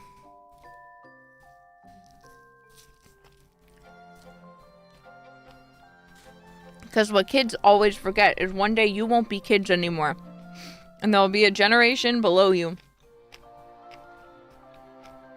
who's gonna look at the things you called funny and call you unk.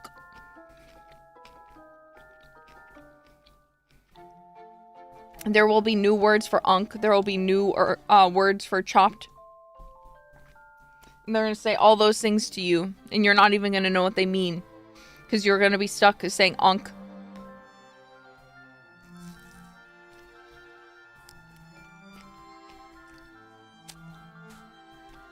One day, you too will grow old and cease to understand the youth slang.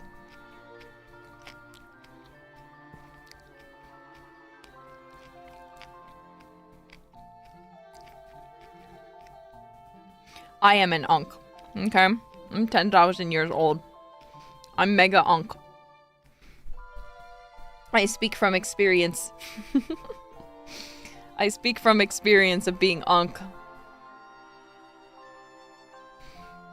You are a grandma? No. I don't have any kids, so I can't have any grandkids, so therefore I am not a grandma. I am an aunt, as my sister has kids, but they don't have kids, so I can't be classified as would it be, what would their relation to me be? Because I'm their aunt, so I would be their children's great aunt. That is my oldest status. You have a kid with Gigi? That's Norigi. Norigi's different. Okay. And I do have 2 children with Shiori, but that's different too. Me and Liz have kids in Pachi's world. In Pachi's mind, they're Blood Raven children. There's apparently I have a lot of children.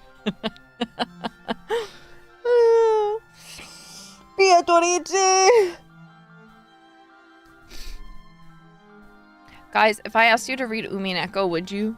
Would you read Umineko for me? I'm just asking. Would you read Umineko for me? Not like read it to me, but like will you read it so I can talk about it with you and so you can understand and we can have like a conversation about it?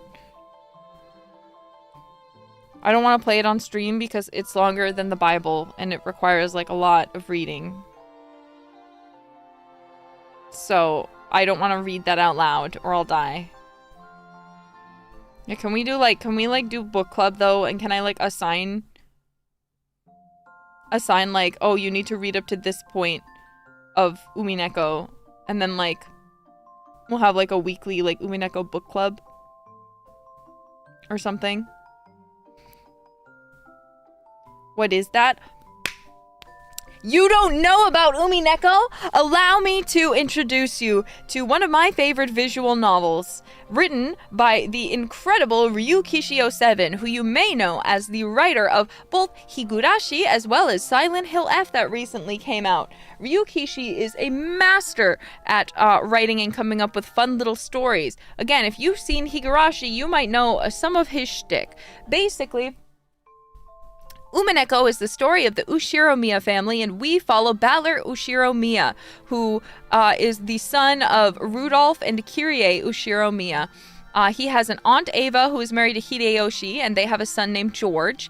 And then his other aunt is Natsuhi, who is married to Kraus Ushiromiya. And Kraus, Ava, and Rudolph are the children of Kinzo, and they have he has one more daughter named Rosa, who has a daughter named Maria, but she doesn't have a father, okay? So all of them can come together and go on the island, Rokenjima, okay? And they meet up, I think, once a year, and it's around Halloween time, so we follow Battler Ushiromiya as he comes on a boat. He's on this. They're having a family meeting. The adults are going to be having a conversation, but for the kids, it's just a fun little meetup. But there's a storm. Oh, there's also servants on the island. Okay, wait, sorry. I got to give you all the context. So the island has servants on it, and all of these servants have different jobs, but all of them are also referred to not as servants, not as people, not as maids, nothing like that. They're referred to as furniture because they are not quote-unquote people. So there is Shannon and Cannon, who are sister and brother respectively. Shannon is very cute. Then I need to look up all of their names just to make sure. There's Goda, who is Magical Goda Chef. He is the chef of the island, obviously. He's the chef. He does chef things. He cooks, and that's what he likes to do. He likes to cook. He's cooking! And he's not important to the story. Why did I just find a thing that puts an equivalent to hololive in Umineko. Wait, this is awesome. I'm gonna have to look at this closer later. Wait, sorry, I got myself distracted. Okay, then there's the main, so I already mentioned Kinzo. Okay, so Kinzo, again, there's Kinzo and he's the grandfather. He's the big patriarch of the family. Then he has his children, Kraus, Ava, Rudolph, Rosa. They have their significant others, which is Natsuhi, Hideyoshi, and Kirie. Then there are the children, which is Jessica, George, Battler, and Maria. Then there's Dr. Nanjo, who cares for Kinzo. Then there is Genji, who is like the head servant, kind of. He's been here the longest. Shannon and Cannon, who are brother and sister. Then there's Goda the chef, and then there's this kind of silly old lady who likes to eat canned mackerel, and her name is Kumasawa. Okay, so what happens is there's this giant. So Kinzo was in love with this woman named Beatrice, and since the children, as in his children, were young, they have been told the story of the Golden Witch, okay? So on the island, they are not to go into the woods because there is a Golden Witch, Beatrice, who lives within the woods. And Kinzo is obsessed. He has actually said that he has made a deal with Beatrice, and that's why he's so rich, because he made a deal with Beatrice, but he will have to pay it back eventually, okay? So... and I say Beatrice, but her name is actually Italian, so it's Beatrice or something. So we all call her Beatrice generally, but it's actually Beatrice. We should ask Laura to say it, because I bet she would just say it so fantastically. That's beside the point. So, at this time when all of the siblings are meeting, all of them suck, okay? All of his children suck. So Kraus, Ava, Rudolph, Rosa, Kirie, Hideyoshi, Natsuhi. All of them have something bad going for them, okay? Like, their businesses are falling apart, or they're broke, but they're pretending to be hotshots.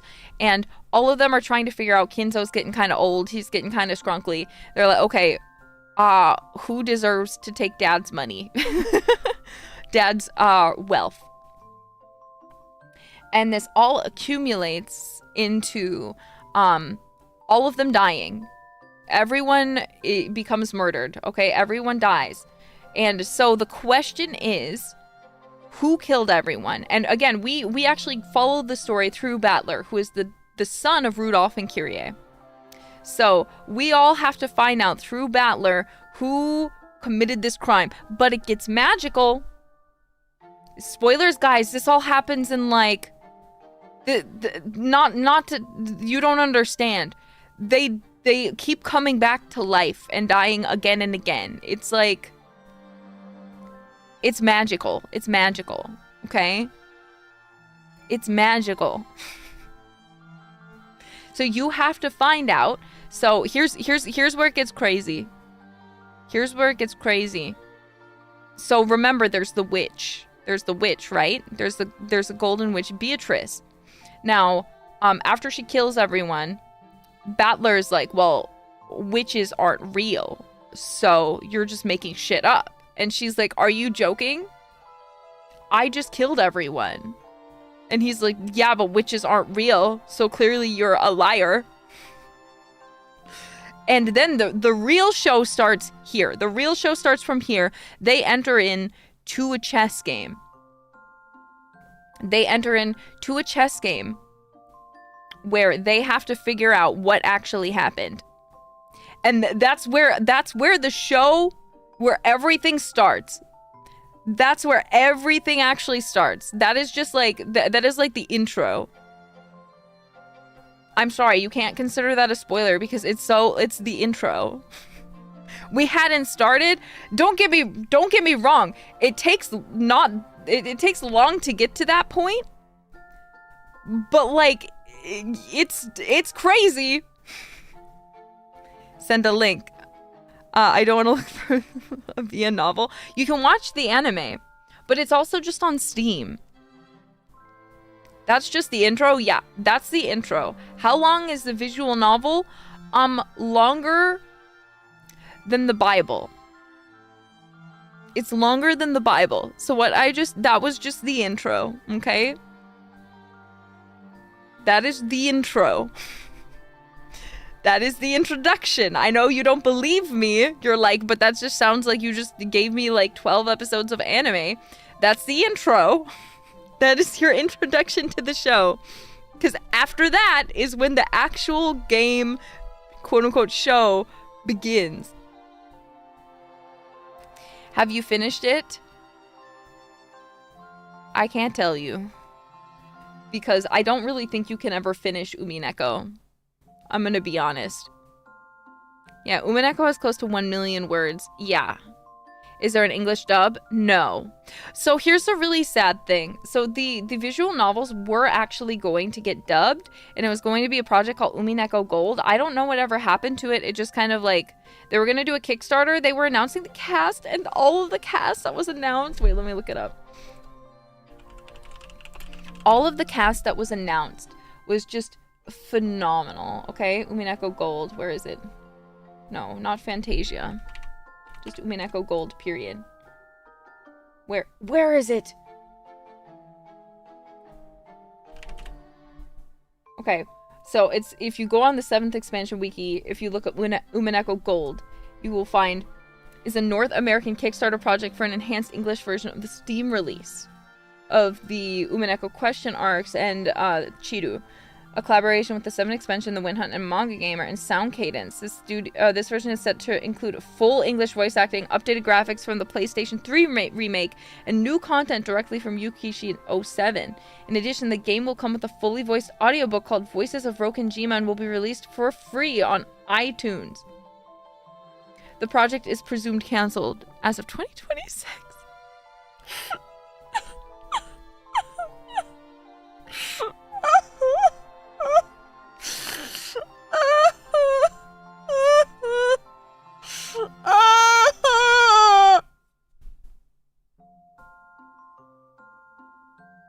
I have tears in my eyes.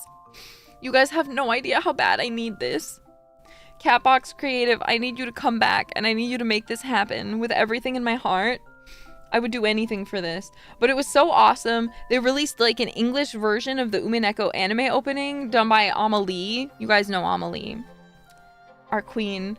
And it was supposed to begin, the crowdfunding was supposed to begin back in 2018. It's been almost a decade. Ah! Oh! Oh, I'm in pain. Oh, I'm in pain. Oh my god. Is Umineko connected to Higurashi? Yes and no. Happy birthday! Objection! Yeah, but basically, development history. The project was first announced on November 1st, 2018, showing a 20-minute preview of the audiobook with dramatized visuals that previewed several members of the English cast and in the English cover of the opening. Crowdfunding for the project was scheduled to begin November 7th, 2018, which was changed to November 14th to add extra awards following its overwhelming positive response. The project was delayed again due to health concerns for the project's director, Emily Fajardo, who confirmed her recovery on December 15th. The project went without updates for almost 2 years. On April 16, 2021, the preview video uploaded by Sound Cadence Studios was made private, with the official website updating to remove links to Sound Cadence's channel. The Catbox Creative account reached out to say that they still cannot talk about the status of the project at this time, but that Sound Cadence Studios account is not owned by them. And there have been no notable updates since. But the confirmed cast, okay, there's this guy, Kyle Ignexi, I think. And he, when that was announced, we, the Umineko fandom, welcomed him. We were so excited, and he was so excited to be Battler, and it will always be my Battler. Okay, I need this so bad. But then they had George announced, and he was going to be Josh Grell. Jessica was Brittany Karbowski. Maria Ushiromiya was Sarah Wiedenheft. Kenna was Brian Bogus. Ava was Cynthia Kranz. Natsuhi was Wendy Powell. Hideyoshi was Kent Williams.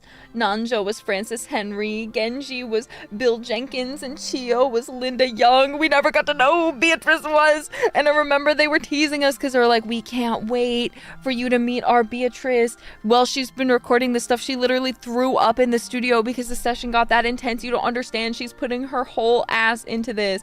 And I was so ready.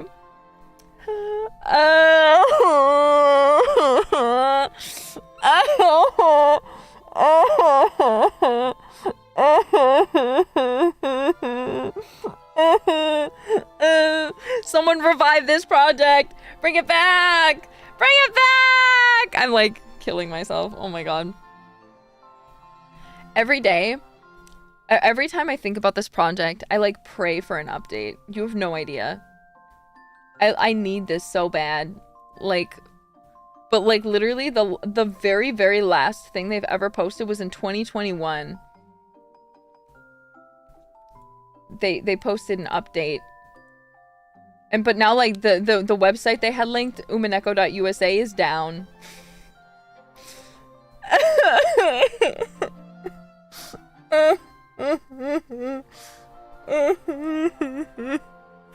Sounded too ambitious for their own good. I don't think that's the issue. I mean, don't get me wrong. Let's be clear. Dubbing Umineko would not be easy. Dubbing Umineko is a crazy endeavor. Not because here's the thing. Umineko does have an anime. Okay? Umineko has a 1-season anime. And I'll be completely clear, I do hate that it's only 1 season and that they did not do the questions arc.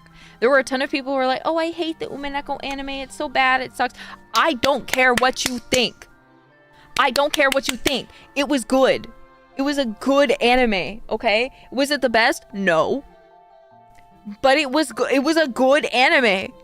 For what it had to adapt. Because I saw some people who were like, they just removed so much of the fun little moments between the characters. Like, they got rid of like the clapping competition between these two characters when Ava Beatrice becomes a thing. And I'm just sitting there and I'm like, what are you talking about? Like, yes, if you read the visual novels, I'm sure that was a special moment. But you have 24 episodes. How are you gonna fit in these very fun, cute moments? It's not possible. You have to take the parts of the story that are most important and keep them. You're sadly gonna have to, unless they increase the episode length to 50. And even then, I still don't think that would be enough, to be completely honest. I think you need at least 100 episodes to tell the story of Umineko, just the questions arc. I'm not even talking about the answers arc. I think you need 100 episodes just for the questions arc. And then you need another 100 for the answers. You don't. No, here's the thing. The anime is absolutely worth your time because here's the reality. A lot of people don't have time to read the visual novel. The anime is a good gateway into Umineko, because unless you've already read the visual novel, you will like the anime. Everyone I know who watched the anime and didn't read the visual novel became a big fan of Umineko from that. You as a fan who might have played the visual novel, you might be like, oh, the anime is not shit. It might not be for you. It still sucks, because yeah, it could have been better. But for me, who had never like read it, I didn't even know how to get visual novels. I didn't have PS systems. I don't even know if you could buy it for like an actual US PlayStation. I don't know. I didn't have access to it. I watched the anime and now look at how insane I am. I still love Umineko. I'm obsessed with Umineko. You know the things I would do for Umineko? Like as I was just crying over the things I would do to get Umineko Gold to release. I would do so many crazy things.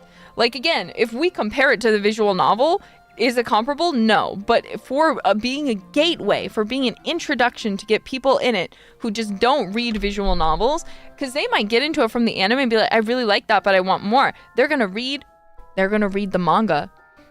They're gonna read the manga before they read the visual novel, and they're gonna fall in love from that manga. Oh my god. There's so much Umineko to love, and the anime adaptation is just an easy way to get people into it. Is all I'm saying. Again, it could have been better. I agree wholeheartedly. It definitely could have been better. But for 24 episodes, and if you're showing it to people who have no knowledge of anything Umineko related, they're gonna freaking like that anime. I love the anime because I saw it first. It doesn't mean I'm like, oh, the anime is better than no one's gonna say that. No one's gonna say the anime is better than the visual novel. Let's not kid ourselves.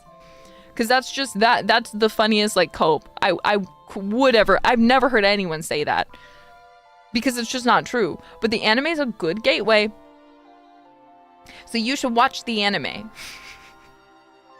Anyway, for that reason, I'm really sad because I really wish they would have finished at least doing the like full story in the anime. Again, even being cut down, even being not perfect, even not having all this like the extra stuff that makes it like really, really special when you're reading the visual novel or the manga.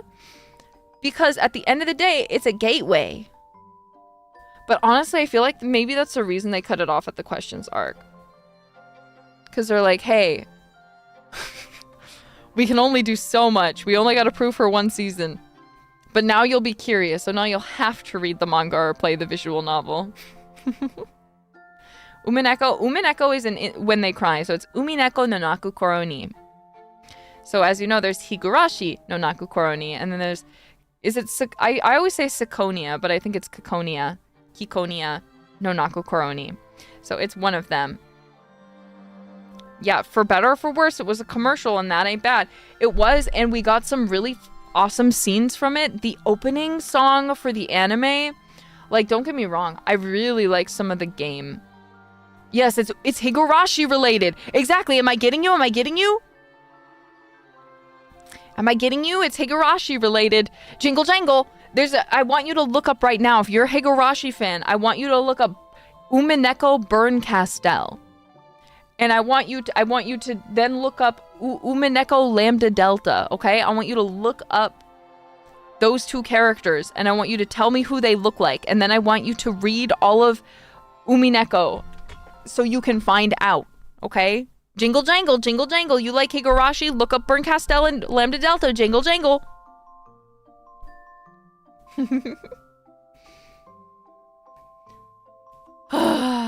I love Umineko. Oh my god. I could talk about Umineko and Higurashi forever. I freaking love Ryukishi. Sorry, I'm getting so passionate about my anime. Getting so passionate about my anime. Yes, questions arc first. So question arc is going to tell you what you need to know about the anime. Okay? Or not the anime, sorry. What you need to know about the characters, okay? It's gonna set up all the mysteries. And again, you're playing through Battler and Battler's eyes. So you're going to basically see this guy who has no fucking idea what's going on, but has to figure it out. And it's kind of like you have to like learn with him. You know what I'm saying? You have to learn about this world and stuff. Okay. It's really great. It's really great. Ugh. I really loved When They Cry, but I never finished it because I got mixed on what I had to watch next because there were like a few series or OVAs. See, if you're watching Higurashi, all you need to do is watch Higurashi no Naku Koro ni and Higurashi no Naku Koro ni Kai. We did a watch along of all of it here on my channel, and it should be in a playlist in order. So if you'd like, you can watch it with us. But if you want to watch, then anything after that you can technically skip.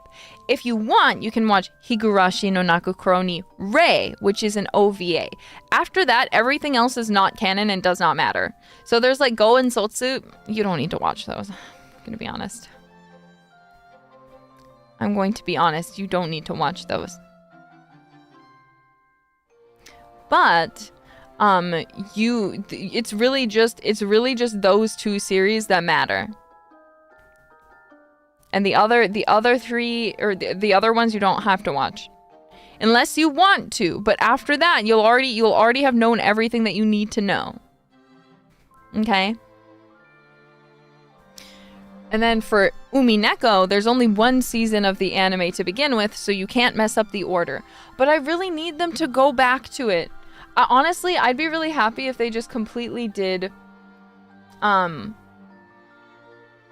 feel like it would be really nice if they just, like, redid. Because, like, I feel like if they did the Answers arc now, it's too late. Because the art style is going to be so different, so I feel like they need to go back and redo season 1 anyway. Like, and then they can change some of the things that fans complained about. And then, like, again, I feel like they just need to give them 100 episodes. And just, like, go crazy with it. Oh, please. Please, for me. Yeah, I'll never forget the banquet scene. Oh my god. Yeah, it's... Key scenes of the Answers arc were animated. Look, but I'm gonna be honest. The art for the Pachinko release was like kind of... Like, because I saw clips of that, and I was very... It's not the art style I would have gone with. There's no 100 episode series anymore. There are. They just get split up between years. How many episodes of Jujutsu Kaisen are there? When I saw Jujutsu Kaisen was a 24 episode anime, I was like, oh great, it's gonna end after 24 episodes. I was wrong. It just keeps going. It's just continuing to go. Bao Bao! Welcome in.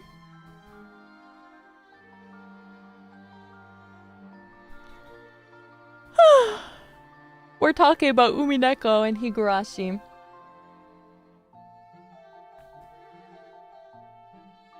Yeah. Bao Bao.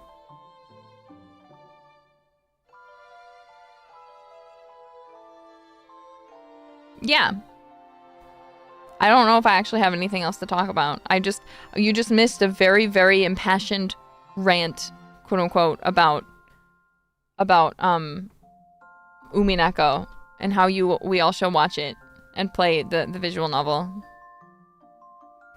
Do you consider ReZero? I haven't seen ReZero. Oh yeah! Ruffians! If you guys are going to Anime NYC, some members from hololive EN and ID, mainly myself, Callie, Bijou, and Kobo, are going to be having a 3D karaoke party, full body 3D, at Anime NYC this year. I have the information pinned in the chat right now. So if you're going to Anime NYC, you should definitely consider buying a ticket. Again, full body 3D, and we'll be in swimsuit outfits. So please do check it out. It'll be a lot of fun, and I look forward to seeing you there. Again, it's gonna be really fun, so I highly recommend going. We chatted about some of the fun times you and Fuwawa got up to earlier too. Bao. See, I was just talking about you guys too, because I was saying how you guys have to come to my house, and especially Mokoko, because there's something only she can do for my cats. Come over! I miss you! Where are you? Mokoko is needed. I'm ready. All right, my door's open. Come on. But yeah, please get into Umineko. If you aren't already into Umineko, now is the time to get into Umineko. Umineko is just such, like, Higurashi is amazing, and I do think Higurashi is Ryukishi's masterpiece, because I just think that the story of Umineko is so beautiful, or sorry, Higurashi is so beautiful, but this Umineko is very similar in that sense. The story of Umineko is like, it's got a lot of really dark moments too, but like, it's so worth. It's so worth. You need to get into it.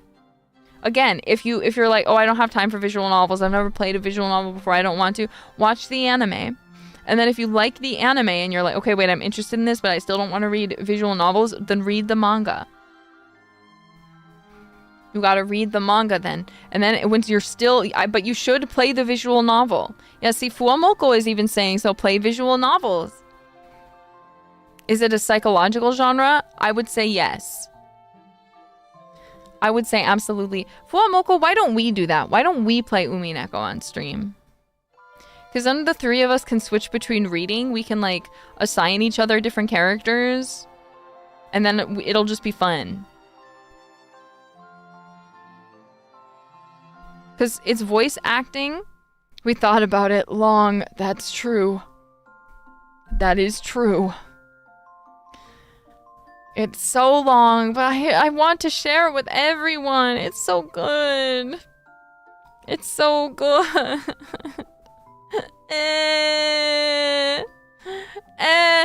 Nerissa's first multi-year long playthrough, literally. Like, that would never end. We could play it. Like, it's well over 100 hours. I don't remember how many hours exactly it takes to finish Umineko, but I think it's over 100 hours. So, it's great. It's amazing. But it is a big commitment. That's just a 10-hour stream. Yeah, 10-hour streams. See, but I can't talk for 10 hours very well. Like, if I'm having to read and narrate the whole time, I can't do it. Because, again, it'd be one thing if there was an English dub of the game, which, again, Umineko Gold, please come back! Please! I need you, Umineko Gold! Oh my god. I'm gonna cry every day over Umineko Gold. You know how much it takes me? Like, again, I check the Twitter like once a month, just like praying for an update. I'm praying. Revive it now! Please bring it back! Please! It doesn't. Nothing I do will ever bring back Umineko Gold, probably, but I'm waiting for the day. I'm waiting for the day. Maybe, I really hope, I mean, Silent Hill F, we knew Silent Hill was gonna be amazing. Silent Hill F. Even if Umineko Gold for some reason falls through and like, I need it dubbed in some capacity. You know what I'm saying? I need it dubbed. I need it. But one of my favorite songs is from, I love the opening from the Umineko anime, but one of my favorite songs from Umineko is also from the games. It's called Occultix no Majo. この世界でねんてんてるわずかドゥルドゥルドゥルルドゥドゥドゥドゥルドゥルルルルルルルル源氏のしだす Yeah, it's a really good song. I'd listen to it if I were you. Yeah, the VN soundtrack, all of the music in Umineko no Nakokoro ni, the games. Oh my god, there's a huge soundtrack in it. Oh, so good. It's so good. You guys have no idea. It's so good. Oh my god. Oh, I feel ill.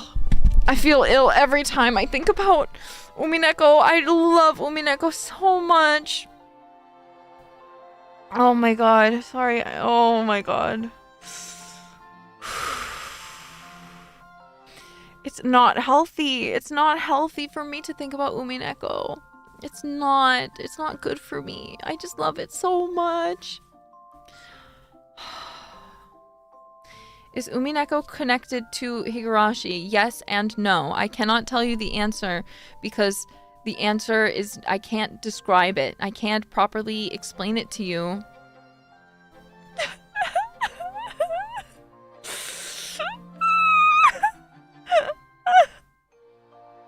I think they did decide to revive Umineko Gold as Golden Forgery. I don't know what that is. I don't think so because I think Umineko Gold would have posted something. And then the thing with Golden Forgery, like, I don't know anything about Golden Forgery, but the thing with Umineko Gold specifically is it was a dub. It was a dub of the Umineko. So the thing is, Umineko has never been dubbed. Even the anime when it came out did not get a dub, which is crazy because nowadays 100% it would have gotten like a simul dub, right? But because of the time it came out when anime was still kind of like being dubbed as a case-by-case basis if the show was popular enough, and it would take like multiple years for you to get it, Umineko Gold was going to be a dub of the visual novel, which was crazy because visual novels don't often get dubs. Like, for example, think about how popular Higurashi is, right? It's extremely popular, but the visual novels have never been dubbed. The visual novels, they are in Japanese. You can get them with amazing, incredible Japanese voiceover. However, they are not dubbed. The animes are not Kai, but the animes are dubbed. But that The visual novels, the original source material, has never been dubbed. So Umineko Gold was already kind of a big thing because no one has really dubbed like visual novels like that.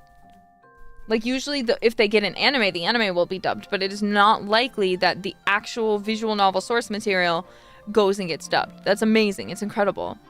And the thing is, with Umineko specifically, because Umineko is so long, the reason I would prefer to play it in dub, because keep in mind, I think all of the voice actors are incredible in the Japanese. But it is so much reading, and I have dyslexia. I have dyslexia, and it makes reading for long periods of time. First off, I read quite slowly. But I also get headaches from reading. So for me, dubs are very helpful, especially when something is very long media, because I can actually engage with it for longer, because I can still read the text, but then I also have it being read out for me, so I'm hearing it while I also read it. So it kind of bypasses my dyslexia a bit.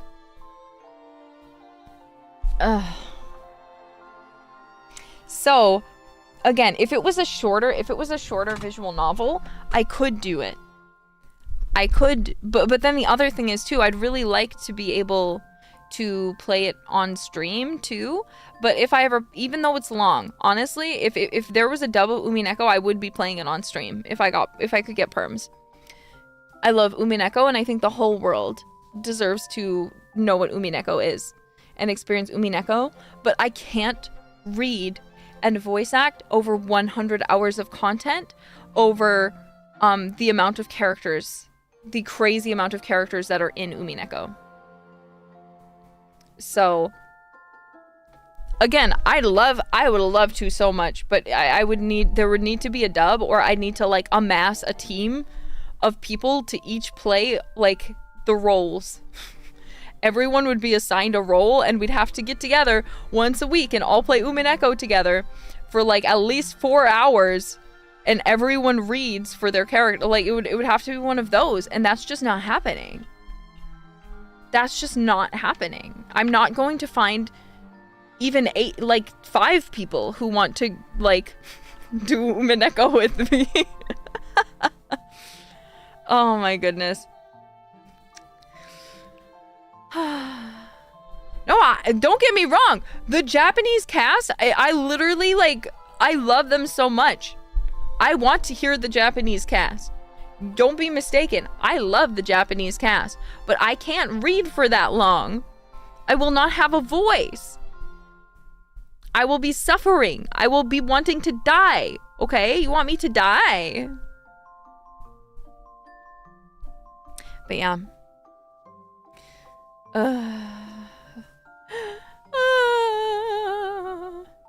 Just learn Japanese. It doesn't change the fact that I'd have to read it in English for you guys, because you don't speak Japanese. What are you talking about? If it's just me reading in silent, it's not an issue. Reading in silence, I don't have an issue with that. As long as I have the time, I can do that. If you want me to read it out loud and to be entertaining while I'm doing it, absolutely not.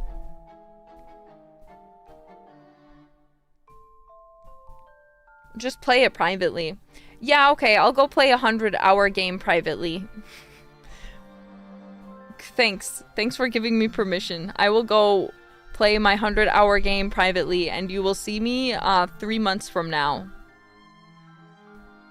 3 months from now, after I finish it, and then I will tell you all about it. But our book club.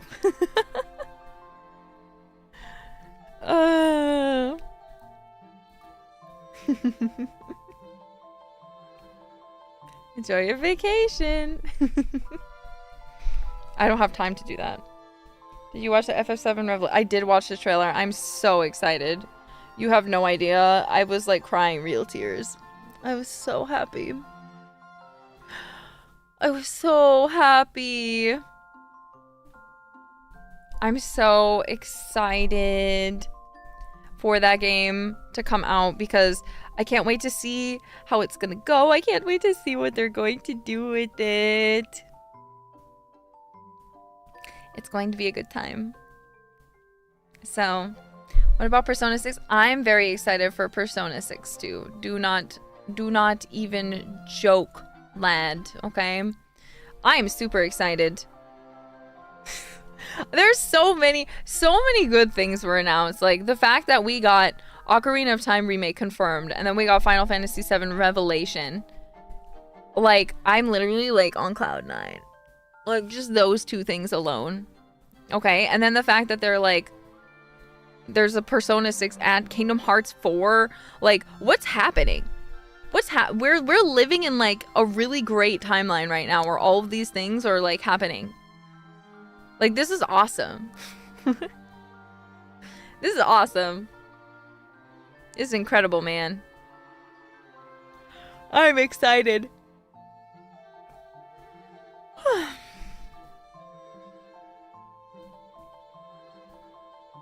But yeah, we're winning. So now we've got to finish, well, we've got to start Wind Waker and finish it.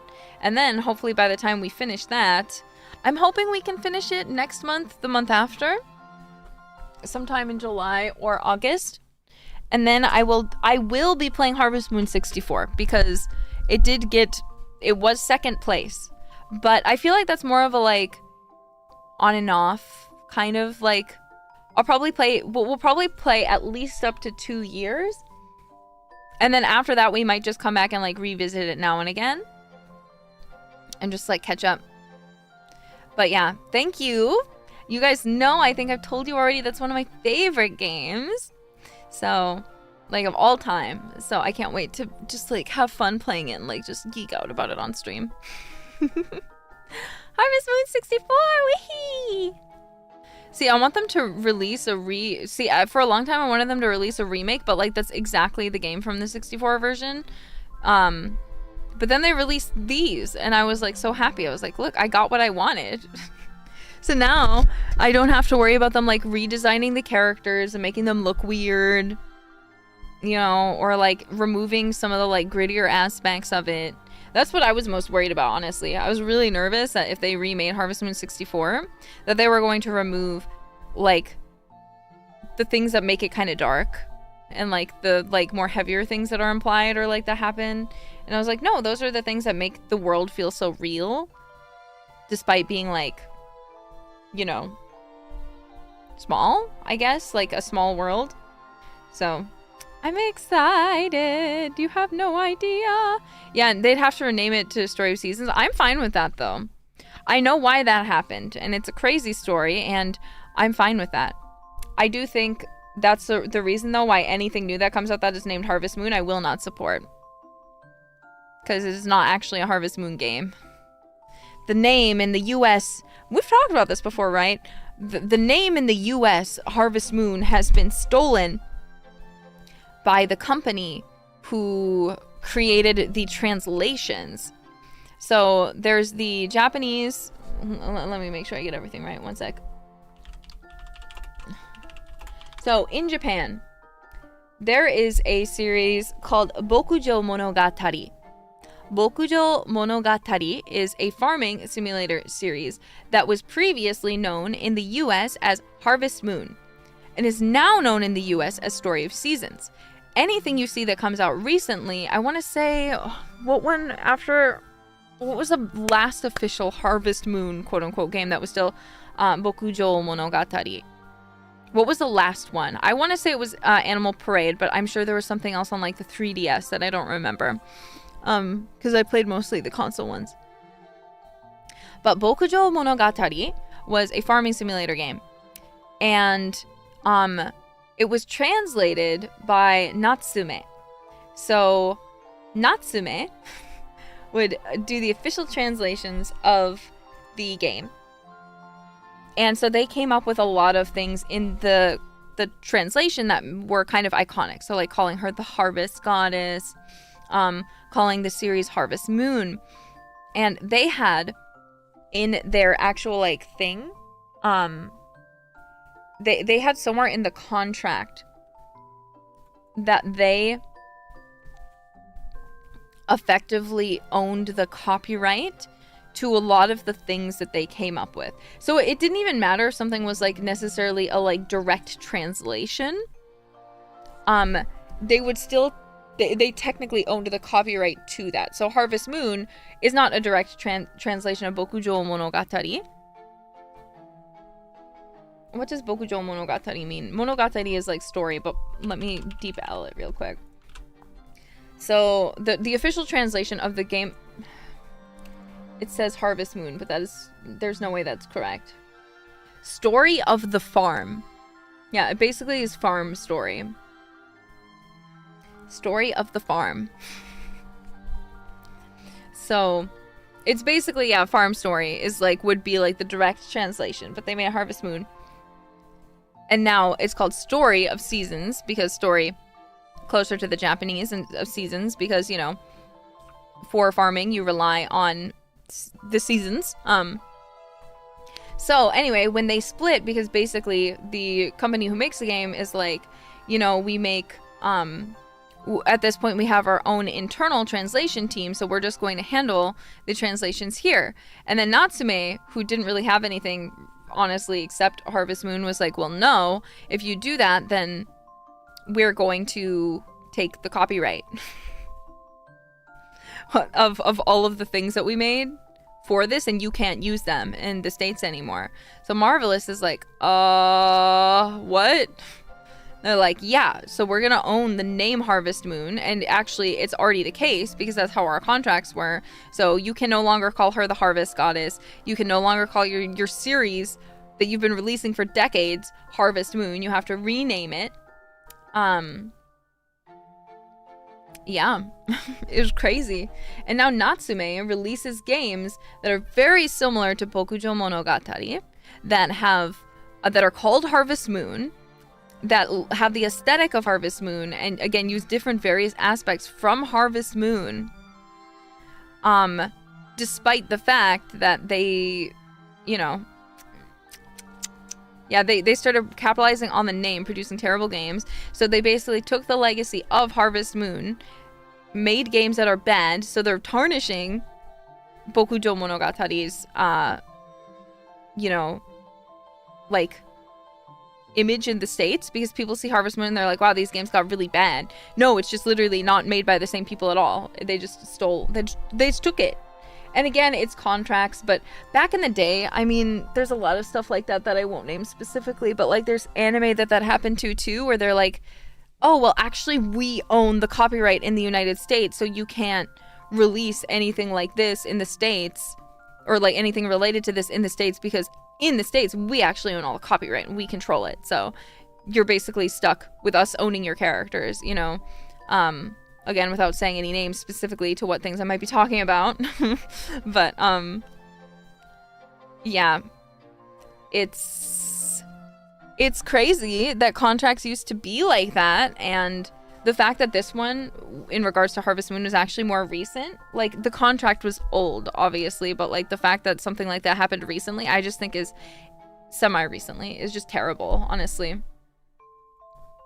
It's just terrible that they were able to get away with that.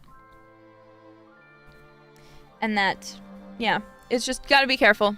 Anything you're doing that involves a contract, be sure to read it 20 times over. Make sure you have a lawyer look at it in case someone is trying to take advantage of you. Because, yeah, it's just crazy. Just crazy, that's all I'm saying. Yeah, anyway. Yeah, read the fine print always. But I think that's it. I just wanted to come and chat for a bit because I missed you guys. It's been a while. It's been a hot minute. Again, I want to thank you guys for helping me hit 1 million subscribers. I'm so happy, and now that, again, I can go into full force working on my projects for my 1 million surprise is, I will say. Again, I don't have definitive release dates for them, but I have some stuff now that I'm able to fully jump into that will be big celebrations. Again, no promises for when they come out. It might be sometime next year. I'm not sure. You'll know when they do, though. Hopefully next month I will have a also long-awaited project of mine that should come out for you guys to see.